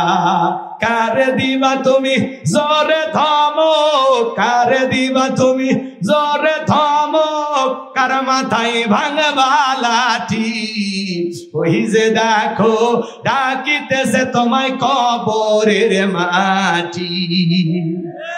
খবর পেয়ে আসবে আত্মীয় স্বজন, তোমারই চার পাশে বৈশা সবাই করিবে কান্দন। সাজাইবে তোমায় মনের মতন, সাজাইবে তোমায় মনের মতন, কি সুন্দর পরিপাটি। ওই যে দেখো ডাকিতেছে তোমায় কবরের মাটি। বলেন বলেন, ওই যে দেখো ডাকিতেছে তোমায় কবরের। ঘুইরা মর তুমি, ফিরা মর তুমি মায়ারি পিছে, এত আশা ভালোবাসা সবই যে মিশে। ঘুইরা মর তুমি, ফিরা মর তুমি মায়ারি পিছে, এত আশা ভালোবাসা সবই যে মিশে। কোন দিন জানো আইসা পরে, কোন দিন জানো আইসা পরে আজরাইলের হাতের চিঠি। ওই যে দেখো ডাকিতেছে তোমায় কবরের মাটি। ওই যে দেখো ডাকিতেছে তোমায় কবরের মাটি। ও তোমার গহনা দিন ভু রাইয়া যাইবে, গহনা দিন ভু রাইয়া যাইবে, যৌবনে লাগবে ভাটি। ওই যে দেখো ডাকিতেছে তোমায় কবরের মাটি। ওই যে দেখো ডাকিতেছে তোমায় কবরের মাটি। জোরে বলেন মারহাবা। এই আওয়াজে কি চলে? জোরে বলেন একটু মারহাবা। আর একটু জোরে বলেন মারহাবা। আমার ভাইয়েরা, এই শুন আল্লাহ রাব্বুল আলামিন বলেন, ওয়াল্লাযীনা হুম লিফুরুজিহিম হাফিজুন। নিজের যৌবনটাকে সংযত রাখা, নিজের যৌবনটাকে কন্ট্রোল করা। এ যুবক, যৌবনের পরীক্ষা দিয়েছিলেন আল্লাহর নবী ইউসুফ আলাইহিস সালাম। জুলেখা একটা গোপন কক্ষে নিয়ে গেছে, প্রত্যেকটা দরজায় তালা মারছে। জুলেখার কাছে যায় আর বলে, দিলে বড় জ্বালা রে, পাঞ্জাবিওয়ালা হুজুর তো কিছুই বোঝে না, হুজুর সবই বোঝে, নারীর চলা কলা বোঝে না। জুলেখা কাছে আসে আর বলে, ইউসুফ রে, তোমার চোখ দুটো ভারী সুন্দর। ইউসুফ আলাইহিস সালাম ডেকে বলেন, এই চোখ যে আল্লাহ সৃষ্টি করেছেন সে আল্লাহ তাআলাকে ভয় করো। ইউসুফ আলাইহিস সালামের অন্তরে কার ভয়? একটু জোরে বলেন না, কার ভয়? অন্তরে আল্লাহর ভয় নেই। আল্লাহকে ডেকে বলে, আল্লাহ, জুলেখার মনের অবস্থা আমি বুঝতে পেরেছি, আল্লাহ একমাত্র আপনি পারেন আমাকে বাঁচাইতে। হে যুবক, চিন্তা করো, ইউসুফ নবী আর জুলেখা, আর কেউ নাই। এরকম চান্স যদি তোমরা পাবো, কথা কই না, কি করবা? রাগ করছে, শরম লাগে বলতে। ওই যে সেদিন হোটেলে গেলে যে ওই যে এটা কে ছিল গো? হিসাব করবা, জীবনে পা ফেলার আগে হিসাব করো, গুনাহ করার আগে চিন্তা করো। যে জায়গায় দাঁড়িয়ে গুনাহ করতেছ আল্লাহ দেখতেছে, আল্লাহ দেখতেছে, আল্লাহ দেখতেছে, বাঁচার উপায় নাই। ইউসুফ আলাইহিস সালাম আল্লাহর উপরে তাওয়াক্কুল করে ডেকে বলেন, আল্লাহ আপনি ছাড়া আমাকে বাঁচানোর কেউ নাই। আল্লাহর উপরে তাওয়াক্কুল করে পয়গম্বর ডেকে বলে, আল্লাহ নিজের ইজ্জতকে বাঁচানোর জন্য দৌড় মারার দায়িত্ব আমার, আর আপনার কুদরত থেকে তালা খুলে দেওয়ার দায়িত্ব আপনার। ইউসুফ আলাইহিস সালাম দৌড় মারলেন, আল্লাহর কুদরত থেকে প্রত্যেকটা দরজার তালা খুলে গেল। শেষ দরজায় জুলেখা পিছন থেকে মারছে ধাওয়া। ইউসুফ আলাইহিস সালামের জামা ছিঁড়ে গেছে। এইবার জুলেখা তাকায় দেখে তার স্বামী আজিজ মিসর দাঁড়ায় আছে। কথায় আছে, যেখানে বাঘের ভয় সেখানে রাত হয়। স্বামীকে দেখা মাত্র জুলেখা একা কান্নার অভিনয় শুরু করে দিল। কিছু কিছু মহিলা দেখেন না, কথা বলার আগে কান্দে দেয়, দুনিয়াতে আমার কেউ নাই, কেউ নিতে পারছে আসু কিসব, কথা কন, কথা বলার আগে কান্দে দেয়। এরকম মানুষ আছে না নাই? বাপরে বাপ, চোখে মনে মোটর বসায় রাখছে, কিছু বলার আগে কান্দে দেয়, এরকম আছে না নাই? অনেকের বউ দেখবেন খালি কান্না করে, খালি কান্না করে, কান্দেই মামলায় জিততে যায়, এমন কান্নাকাটি করে মনে হয় দুনিয়ার কিচ্ছু বোঝে না, ফিডার খায়। সব দোষ ছেলের, নারীর কোনো দোষ নাই। এ কথা কন না কে? ওরা কাঁদলে আপনারা বিশ্বাস করেন ওই কান্নার মধ্যে আছে পুরোটা অভিনয়। ছেলে মানুষ কাঁদতে পারে না, বুকটা ফাটে যায়, বলতে পারে না। আর মেয়ে মানুষ কথা বলার আগে কান্দে দেয়, চোখের পানি লেগেই থাকে, মনে হয় মোটর বসায় রাখছে, টিপ দেওয়া হয় না। অনেকের বউ যাদের বেশি বেশি কান্নাকাটি করে, বউ ধমক দেবে, চুপ, কাঁদবি না, ঘটনা কি হয়েছে খুইলে বল। তোর কথা শুনে যদি মনে হয় কাঁদা উচিত, স্বামী স্ত্রী একসাথে জামাত করে কাঁদা বল। ঘটনা কি হয়েছে ওইটাকে খুলে কর, কথা কোন ঠিক কিনা? কি হয়েছে? কাঁদবি, যাই নামাজে কাঁদবি, আল্লাহর কাছে কাঁদবি, চোখের পানি লাগেই থাকে। মেয়ে মানুষ কাঁদে কাঁদে কাঁদে কাঁদে একটু বলে, কান্নাকাটি করে, অভিনয় করে, মানুষ মনে করে নিষ্পাপ, নিষ্কলঙ্ক, কিচ্ছু বোঝে না। রাগ করে? যুবক ভালো করে শুনে যাও। জুলেখা একা কান্নার অভিনয় করে ডেকে বলে, স্বামী ইউসুফকে ছেলের মতো দেখতাম, আজকে সুযোগ পাই আমার ইজ্জতের দিকে হাত বাড়াইছে, আরেকটু দেরি হয়ে গেলে সর্বনাশ হয়ে যেত। আর মনে মনে বলে, মরার স্বামী আসার সময় পাইনি না। মিথ্যা দর্শনের অপবাদ দিয়া, মিথ্যা তহমত দিয়া আল্লাহর নবী ইউসুফ আলাইহিস সালামকে 9.5 বছর জেলখানায় বন্দি রেখেছিল যারা, এই পৃথিবীর জমিনে কিনা খবর নেই না। আর বান্ধবী না খাইলে দুষ্ট যুবকের মুখে খাবার ওঠে না। সারা রাত ইমো মেসেঞ্জারে সেটিং করে, ফ্রি ফায়ার, পাবজি খেলে, অনলাইনে জুয়া খেলে, বিপিএল এ বাজি ধরে, কথা কন আছে না?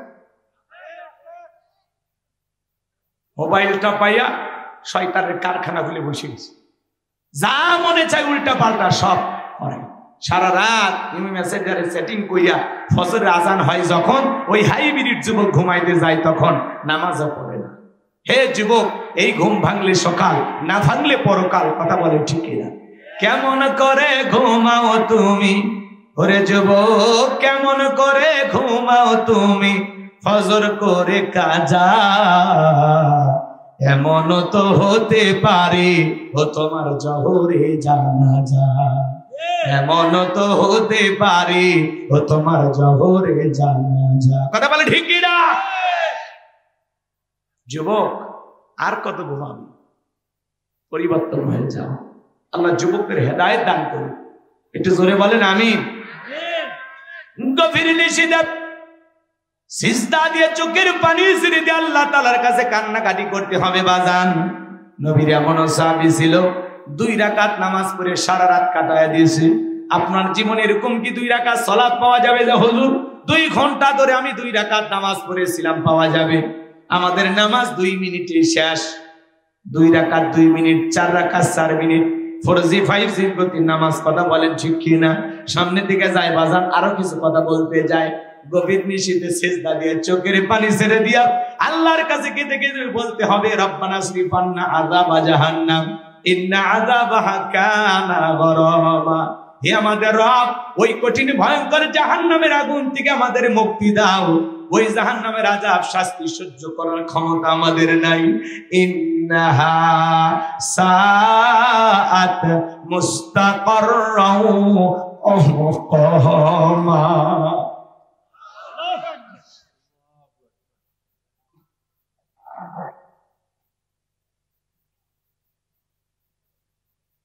ইন্নাহা সাআত মুস্তাকাররা ওয়া মুকামা।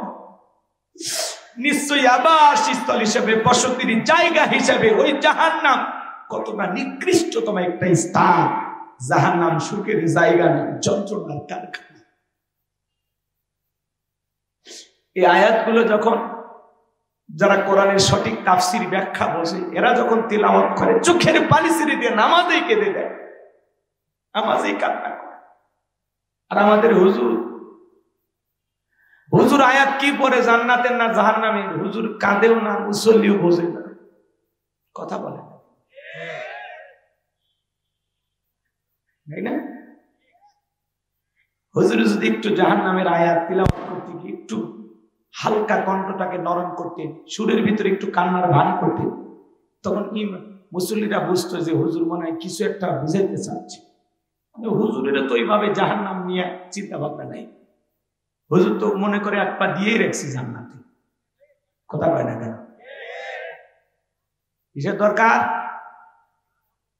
কয় টাকা দেন হুজুর, নিচে আবার কার মধ্যে কি করে? হ্যাঁ, বেতন ঠিক মতো দেন বলে হুজুরি করে বেতন যা দেন সংসার চলে, খালি কোনো মতে বেঁচে আছে। ওই গল্প করেন না, আবার কথা কয়। বাবু চুপ করো, বাবু চুপ করো, অতিরিক্ত কথা বলতে নাই। যে বেতন ইমাম সাহেব দেন ওই বেতন বেতন না। রাগ করতেছেন মনে হয় আপনারা। কথাগুলো একটু দিল দিয়ে বোঝার চেষ্টা করবেন বাজান। ওই জাহান্নাম বড় কঠিন জায়গা।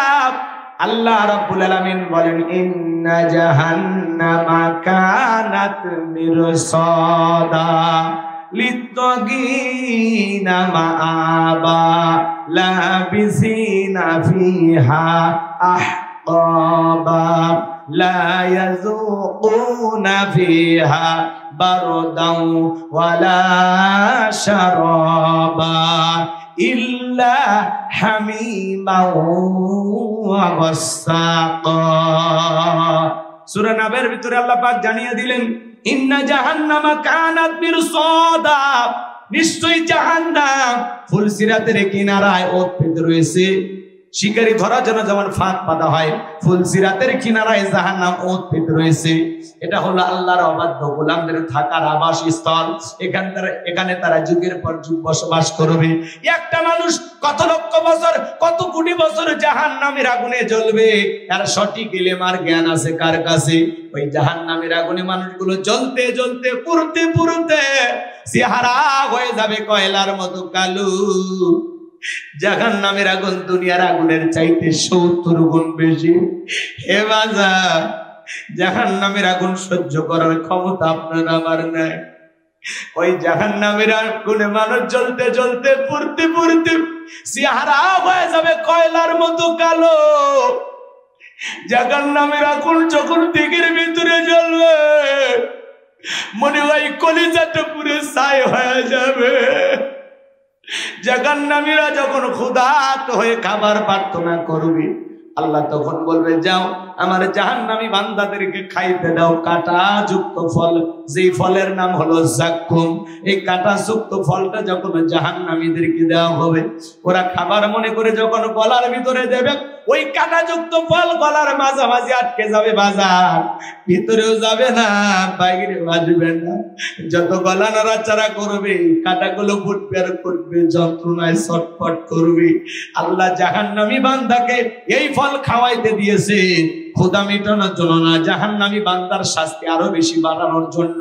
ওই জাহান্নামীরা গুণে তারা চলবে পূর্বে, আর এই খাবারকে ছটফট করবে আর কান্নাকাটি করে ডেকে বলবে, আল্লাহ এ কেমন ফল খাওয়াইতে দিলাম আলী, ভিতরেও যায় না বাইরেও আসে না।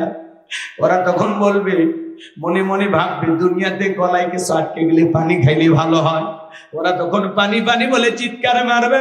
আল্লাহ তাআলা ডেকে বলেন, লা ইয়াযুকুনা ফিহা বারদান ওয়ালা শারাবা, তাদেরকে মিনারেল ওয়াটার দেওয়া হবে না, সুস্বাদু কোনো ঠান্ডা পানি তাদেরকে পান করানো হবে না। কেমন পানি দেওয়া হবে? ইল্লা হামিমাও ওয়া গাসসাকা, এমন উত্তপ্ত ফুটান্ত গরম পানি তাদেরকে পান করানো হবে, যা পুষ ব্যতীত কিছুই নয়। ও বাবাজিরা, হাসপাতাল থেকে যদি 1 গিলাস পুষ সংগ্রহ করে দিই, আপনারা কি খাবেন? পুষ চেনেন না, দেখের ভিতরে বড় বড় ফোড়া হয়, ফাটায় দিলে ভিতর থেকে কি বের হয়? তরমুজের রস। কি বের হয় বলেন? একটু জোরে কর। এই পুষ কি কেউ খাবেন 1 লাখ টাকা দিলে? শুনে ঘৃণা লাগতেছে, সি সি হুজুর, এটা কি কখনো খাওয়া যায়? মানুষকে এটা খাইতে পারে? এটাই তো জাহান্নামীদের খাদ্য।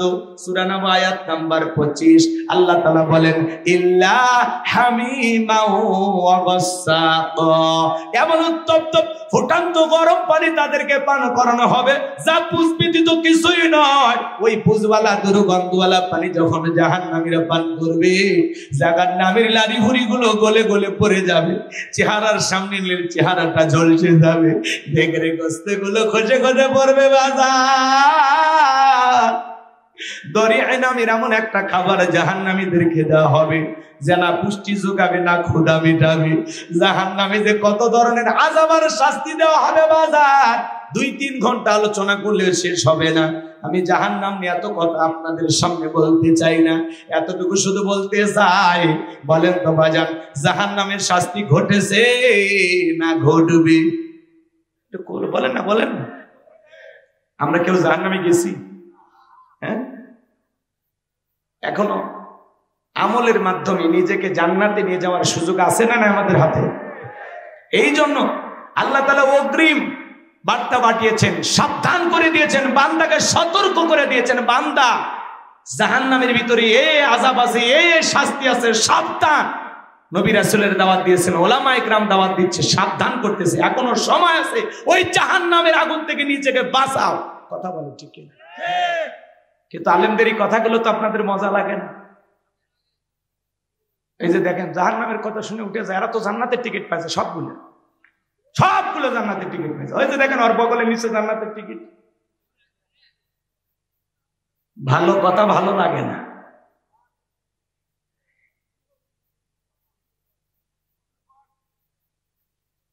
পাঁচজন শোনো, পরিবর্তন হোক। অনেকে বলে হুজুর হাসির ওয়াজ করেন, মজার ওয়াজ করেন, তো হাসির ওয়াজ দিয়ে কি করবেন? আর রাজ্যে বাইজে গেছে, আপনাদেরকে ধমক দিয়ে তো আমার লাভ হবে না, কারণ আপনাদেরও বউ বাচ্চা আছে, তাদেরও হক আছে, তাই না? দোকান আছে, ব্যবসা বাণিজ্য আছে, কত কাজকর্ম আছে। এই জন্য বেশি চিল্লাপাল্লা করবো না। কষ্ট হচ্ছে আপনাদের? শোনেন, বড়শি চিনেন আপনারা? বড়শি মাছ ধরে, কথা কন শোনেন। বড়শিতে যেটাতে আপনারা খাদ্য দেন, একটা বেকা, আর নাম কি? আল। আমাদের এলাকায় কয় কল, কথা কি বুঝতে পারতেছে? যেটাই হোক ওইটাই বড়শি, নাকি কন? বড়শি বলেন, আল বলেন, কল বলেন, যেটাতে খাদ্য দেন না, খাবার দেন না, ওই খাদ্যটা দিয়া বড়শি যখন আপনি পুকুরে ফেলছেন, বলেন তো বাজান, আপনার উদ্দেশ্য কি? এই খাদ্য মাছকে খাওয়ানো না মাছ শিকার করা?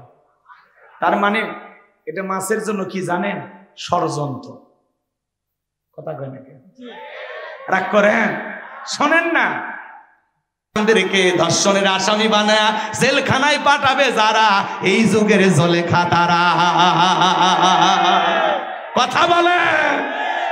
রাগ করবেন না আমার ভাইয়েরা, লম্বা ইতিহাস লম্বা ঘটনা আমি সংক্ষিপ্ত করে একটু 2-1 মিনিটে বলে দিলাম।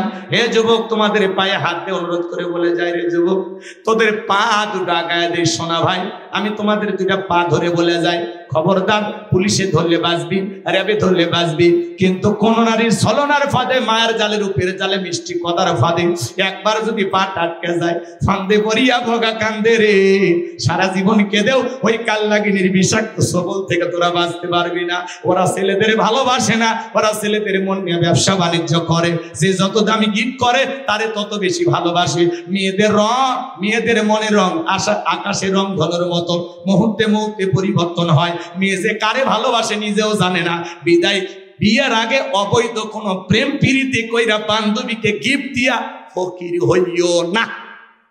ওই টাকাটা জমায় রাখে পাগল, ওই টাকাটা জমা, ওই টাকা জমাইয়া বউরে মহারণা দিয়ে ঘরে তুলবা। কথা কয় না? সারা জীবন পরিশ্রম করে টাকাটা দিয়ে বান্ধবী লেখাপড়া চালাইলো, অনেক টাকা দিল, গিফট দিল, মোবাইল কিনে দিল, জীবনে কিডনি বিক্রি করে বান্ধবী মোবাইল কিনে। কি প্রেম! প্রতিষ্ঠিত হয়ে আর একটা ছেলের হাত ধরে চলে যায়, তখন বলে আমার কি হলো? তুমি তো কামলা, তোমার সাথে আমার যায় না। এখন ওই এক পুরে গাঞ্জা খায়া কয় আজও সারা রাত জায়গায় থাকি শেপালি ভাষা, তুই জাগে থাকতে থাকতে তোর চোখ কানা হবি রে, তাও বউ খুঁজে পাবো না। আল্লাহর জন্য রাত জাগে না, আল্লাহর জন্য কাঁদে না, বান্ধবীর জন্য কাঁদে, নাটক সিনেমা দেখে কাঁদে। মুসলমান ভালো হয়ে জানে যুবক, ভালো হওয়ার দরকার আছে না? নাই? কোন কোন যুবক আছে বিয়ের আগে অবৈধ প্রেম ভালোবাসা করবা না। পিতা মাতা পছন্দ করে বিয়ে দেবে যেখানে, বরকত আছে সেখানে। মা বাবার পছন্দের মেয়েকে কারা কারা বিবাহ করবা হাত তুলে দেখাও। যারা বিয়ে করনি হাত তোলো, তোলো। খবরদার অবৈধ কোনো প্রেম ভালোবাসা করবা না। যারা মা বাবার মনে কষ্ট দিয়ে পালিয়ে যায় বিয়ে করে, এরা কোনোদিন দাম্পত্য জীবনে সুখী হতে পারে না। কথা বলে ঠিক কিনা? পিতামাতার দোয়া আছে যেখানে কল্যাণ আছে সেখানে, মুরব্বীদের দোয়া আছে যেখানে বরকত আছে সেখানে। একা একা মাতবাড়ি করে বিয়ে করিস না, জীবনে সুখ পাবি। 20 বছর বয়স হয়নি, বাড়িতে আসে আব্বা উত্তরপাড়া লাকিকে আমি কথা দিয়েছি, রাজি থাকলে 1 চাপুন, না হলে 2 চাপুন। পিতামাতা রাজি হয় না, পালিয়ে যা বিয়ে করে। কথা কয় না কে? পরে জীবনে আর সুখ থাকে? ফোন দেখে আব্বা কি ভুল করছি। ভুল তো করবি বেটা। বাবা মা তাদের দাম্পত্য জীবনে অনেক কি আছে, বাস্তব অভিজ্ঞতা আছে। কোন পরিবারে কেমন ফ্যামিলিতে কেমন মেয়ের সাথে বিয়ে দিলে তোমার জীবনটা ভালো চলবে, মা বাবার চাইতে তুমি বেশি বোঝো। খবরদার যুবক, আল্লাহ তোমাদেরকে পরিবর্তন করে দিক। জোরে বলুন আমিন। তাহলে 4 নাম্বার, ওয়াল্লাযীনা হুম লিফুরুজিহিম হাফিজুন, নিজের যৌবনটাকে সংযত রাখা, নিজের যৌবনটাকে কন্ট্রোল করা। তাহলে মুমিনের যৌবন হোটেলে বিক্রি হবে না, পার্কে বিক্রি হবে না। কথা বলেন ঠিক কিনা? মুমিন যৌবনকালে বেশি বেশি ইবাদত করবে। হে যুবক, এই যৌবনকালে লম্বা সময় রুকু করবা, লম্বা সময় সিজদা দিবা, বেশি বেশি করে আল্লাহর ইবাদত করবা তো ইনশাআল্লাহ। আল্লাহ যুবকদের কবুল করুন, জোরে বলুন আমিন। 5 আর 6 নাম্বার গুণাবলী আল্লাহ রাব্বুল আলামিন বলেন, ওয়াল্লাযীনা হুম বিআমানাতিহিম ওয়া আহাদিহিম রাউন। 5 নাম্বার হলো আমানত রক্ষা করা। এই জীবনটা আমানত, ছেলে মেয়ে আমানত, স্ত্রী সন্তান আমানত, আল্লাহর দেওয়ার সময় আমানত, জানমাল টাকা পয়সা যা কিছু সব আল্লাহর দেয়া আমানত। বক্তার কাছে শ্রোতা আমানত, ইমামের কাছে মুসল্লি আমানত, শিক্ষকের কাছে ছাত্র ছাত্রী আমানত, নেতার কাছে দেশের জনগণ হলো আমানত। এই কথা ঠিক আছে? রাগ করবেন না। ডাক্তারের কাছে রুগী হলো আমানত। কথাকে বুঝতে পারতেছেন? এইভাবে যদি হিসাব নিকাশ করেন, আমরা সবাই আমানতদারিতার ভিতরে আছি, বিদায় আমানতের খিয়ানত করা যাবে না। 6 নাম্বার হলো ওয়াদা, প্রতিশ্রুতি রক্ষা করা। মুমিন মুখে যা বলে অন্তরে তা বিশ্বাস করে, কাজে তা বাস্তবায়ন করে। মুমিন কোনোদিন প্রতিশ্রুতি ভঙ্গ করতে পারে না।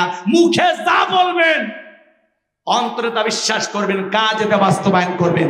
মুমিন কোনোদিন প্রতিশ্রুতি ভঙ্গ করতে পারে না। কথা বলেন? রংপুর পীরগঞ্জে মসজিদের জন্য সিমেন্ট চাইলাম, ভাই 100 বস্তা কে দেবেন? আল্লাহর কাছে দোয়া করব। একজন হাত তুলে বলে হুজুর আমি দিব। পরে মসজিদ কমিটির ছাদ ঢালাই দেওয়ার সময়ের কাছে চলে গেছে, ভাই 100 বস্তা সিমেন্ট দিতে চাই।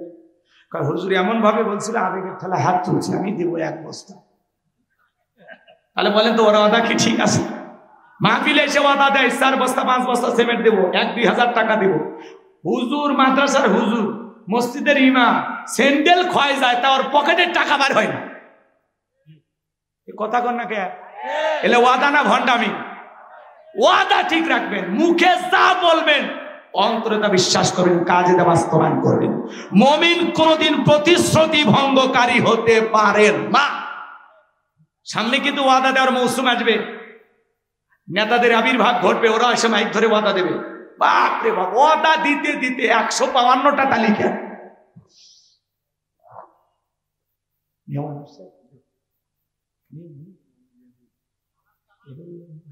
ঠিক আছে, দেখা আছে, তাহলে আর না, বস এসে গেছে যে কিসের বলে না। 6 নাম্বার, জবানের ওয়াদা ঠিক রাখবেন তো। বইয়ের কাছে ওয়াদা দিচ্ছেন, ওইটা এদিক সেদিক হলে সমস্যা নেই, কিন্তু মানুষের কাছে যে ওয়াদা দিবেন এগুলো যেন কখনো ওলট পালট না হয়। সামনে নেতারা বলবে, দেখেন না বার আমার, আগামীতে যদি নির্বাচিত করতে পারেন গাছ দেব, বিদ্যুৎ দেব, উন্নয়নের জোয়ারে ভাসিয়ে কবর রচনা করব। মানে এমন ডায়লগ দেবে রে ভাই, আপনি পাগল হয়ে যাবেন। ঘরে ঘরে চাকরি, ঘরে ঘরে দিছে লাশ আর মামলা। এর আগের ম্যাডাম কথা কন, সামনে যারা আসবে ওনারা কোন শ্রুতি আসবে আমরা জানি না, কিন্তু যারা বেশি প্রতিশ্রুতি দেয় এরা কাজ করে না, এটা মাথায় রাখবেন। আর যারা কথা কম বলে এরা কাজ বেশি করে। কথা বলেন, চাপাবাজদের চিনে রাখা লাগবে।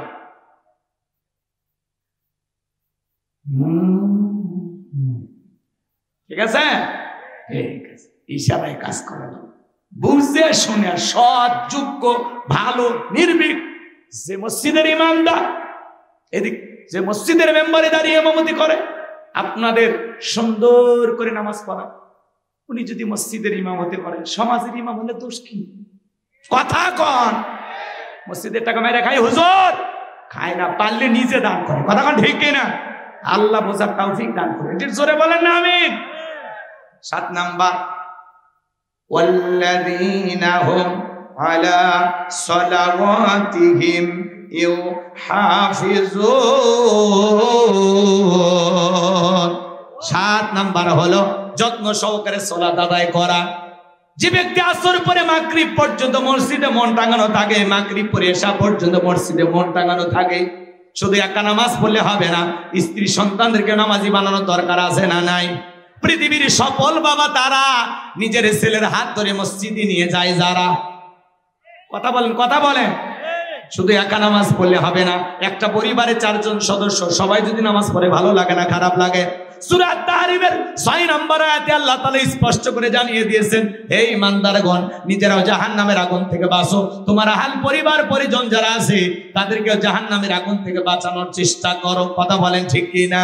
তাহলে বাজান যত্ন সহকারে সালাত আদায় করবেন। মসজিদে যাইতেছেন, বিবিকে ডাকবেন, শেফালি ময়নার মা ওঠো, ও আয়েশার মা ওঠো, ও নুসাইবার মা ওঠো, ও ইউসুফের মা ওঠো, ও বলটুর মা ওঠো, ও ট্যাবলেটের মা ওঠো। কথা অন্যকে বউ ডাক দিবেন, বউ যদি ডাকে কথা না শোনে, আস্তে করে 2টা হাত ল্যাপের ভিতর দিয়ে দিবেন। কথাকে বোঝেন নাই? পিঠের নিচ দিয়ে ঢুকাইয়া বউকে কোলে তুলবেন, আস্তে করে বাড়িতে দাঁড় করায় দিয়ে বলবেন, সোনা তুমি বাড়িতে নামাজ পড়ো আর আমি মসজিদে গেলাম, শুধু তোরে দুনিয়ার সাথী চাই না, আমি তোরে জান্নাতেও নিয়ে থাকতে চাই। বউ খুশি হয়ে যাবি গো, খুশি যে আমার স্বামী কয় কি, আমাকে নাকি জান্নাতে নিয়ে যাবে।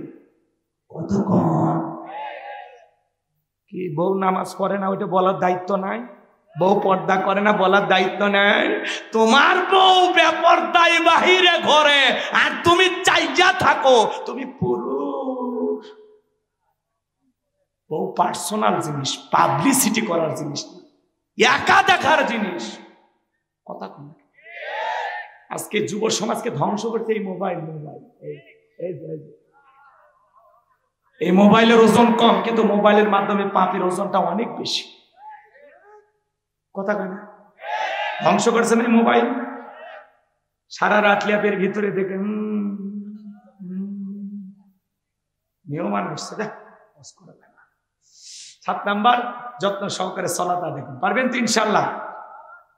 এই 7টা গুণাবলী যদি অর্জন করতে পারেন, উলাইকা হুমুল ওয়ারিসুন আল্লাযীনা ইয়ারিসুনাল ফিরদাউস হুম ফিহা খালিদুন। আল্লাহ বলেন তারাই উত্তরাধিকারী হবেন জান্নাতুল ফিরদাউসের, সেখানে তারা চিরকাল বসবাস করবেন।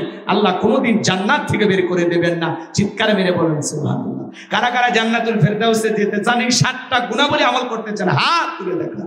আল্লাহ আল্লাহ তোমার গোলামদের আমল করার তৌফিক দান করুন। জোরে বলুন আমিন। আমল করবেন তো ইনশাআল্লাহ? ফজর পর্যন্ত চলবে তো ইনশাআল্লাহ? আল্লাহ কবুল করুক। জোরে বলুন আমিন। আমার ভাই এসেছেন, অনেক কথা বলবেন। শাইখ অধ্যক্ষ আবু নসর মোহাম্মদ ইয়াহিয়া, তিনি এখন বয়ান করবেন, আপনার কথা শুনবেন। বেঁচে থাকলে আবারও দেখা হবে। যুবক, অনেক রাত হয়েছে, তোমাদের জন্য তেমন কিছু বলতে পারি নাই। এত রাতে আসলে হয় না, ভাঙ্গা বাজারে চাঙ্গাবাজ করা কঠিন হয়ে যায়, অনেক রাত। শুধু আপনাদের মহব্বতের ভালোবাসায় কিছু কথা বললাম। আমার ভাইকে মাইক দিয়ে দেন, দেরি করেন। আসসালামু আলাইকুম ওয়া রাহমাতুল্লাহ।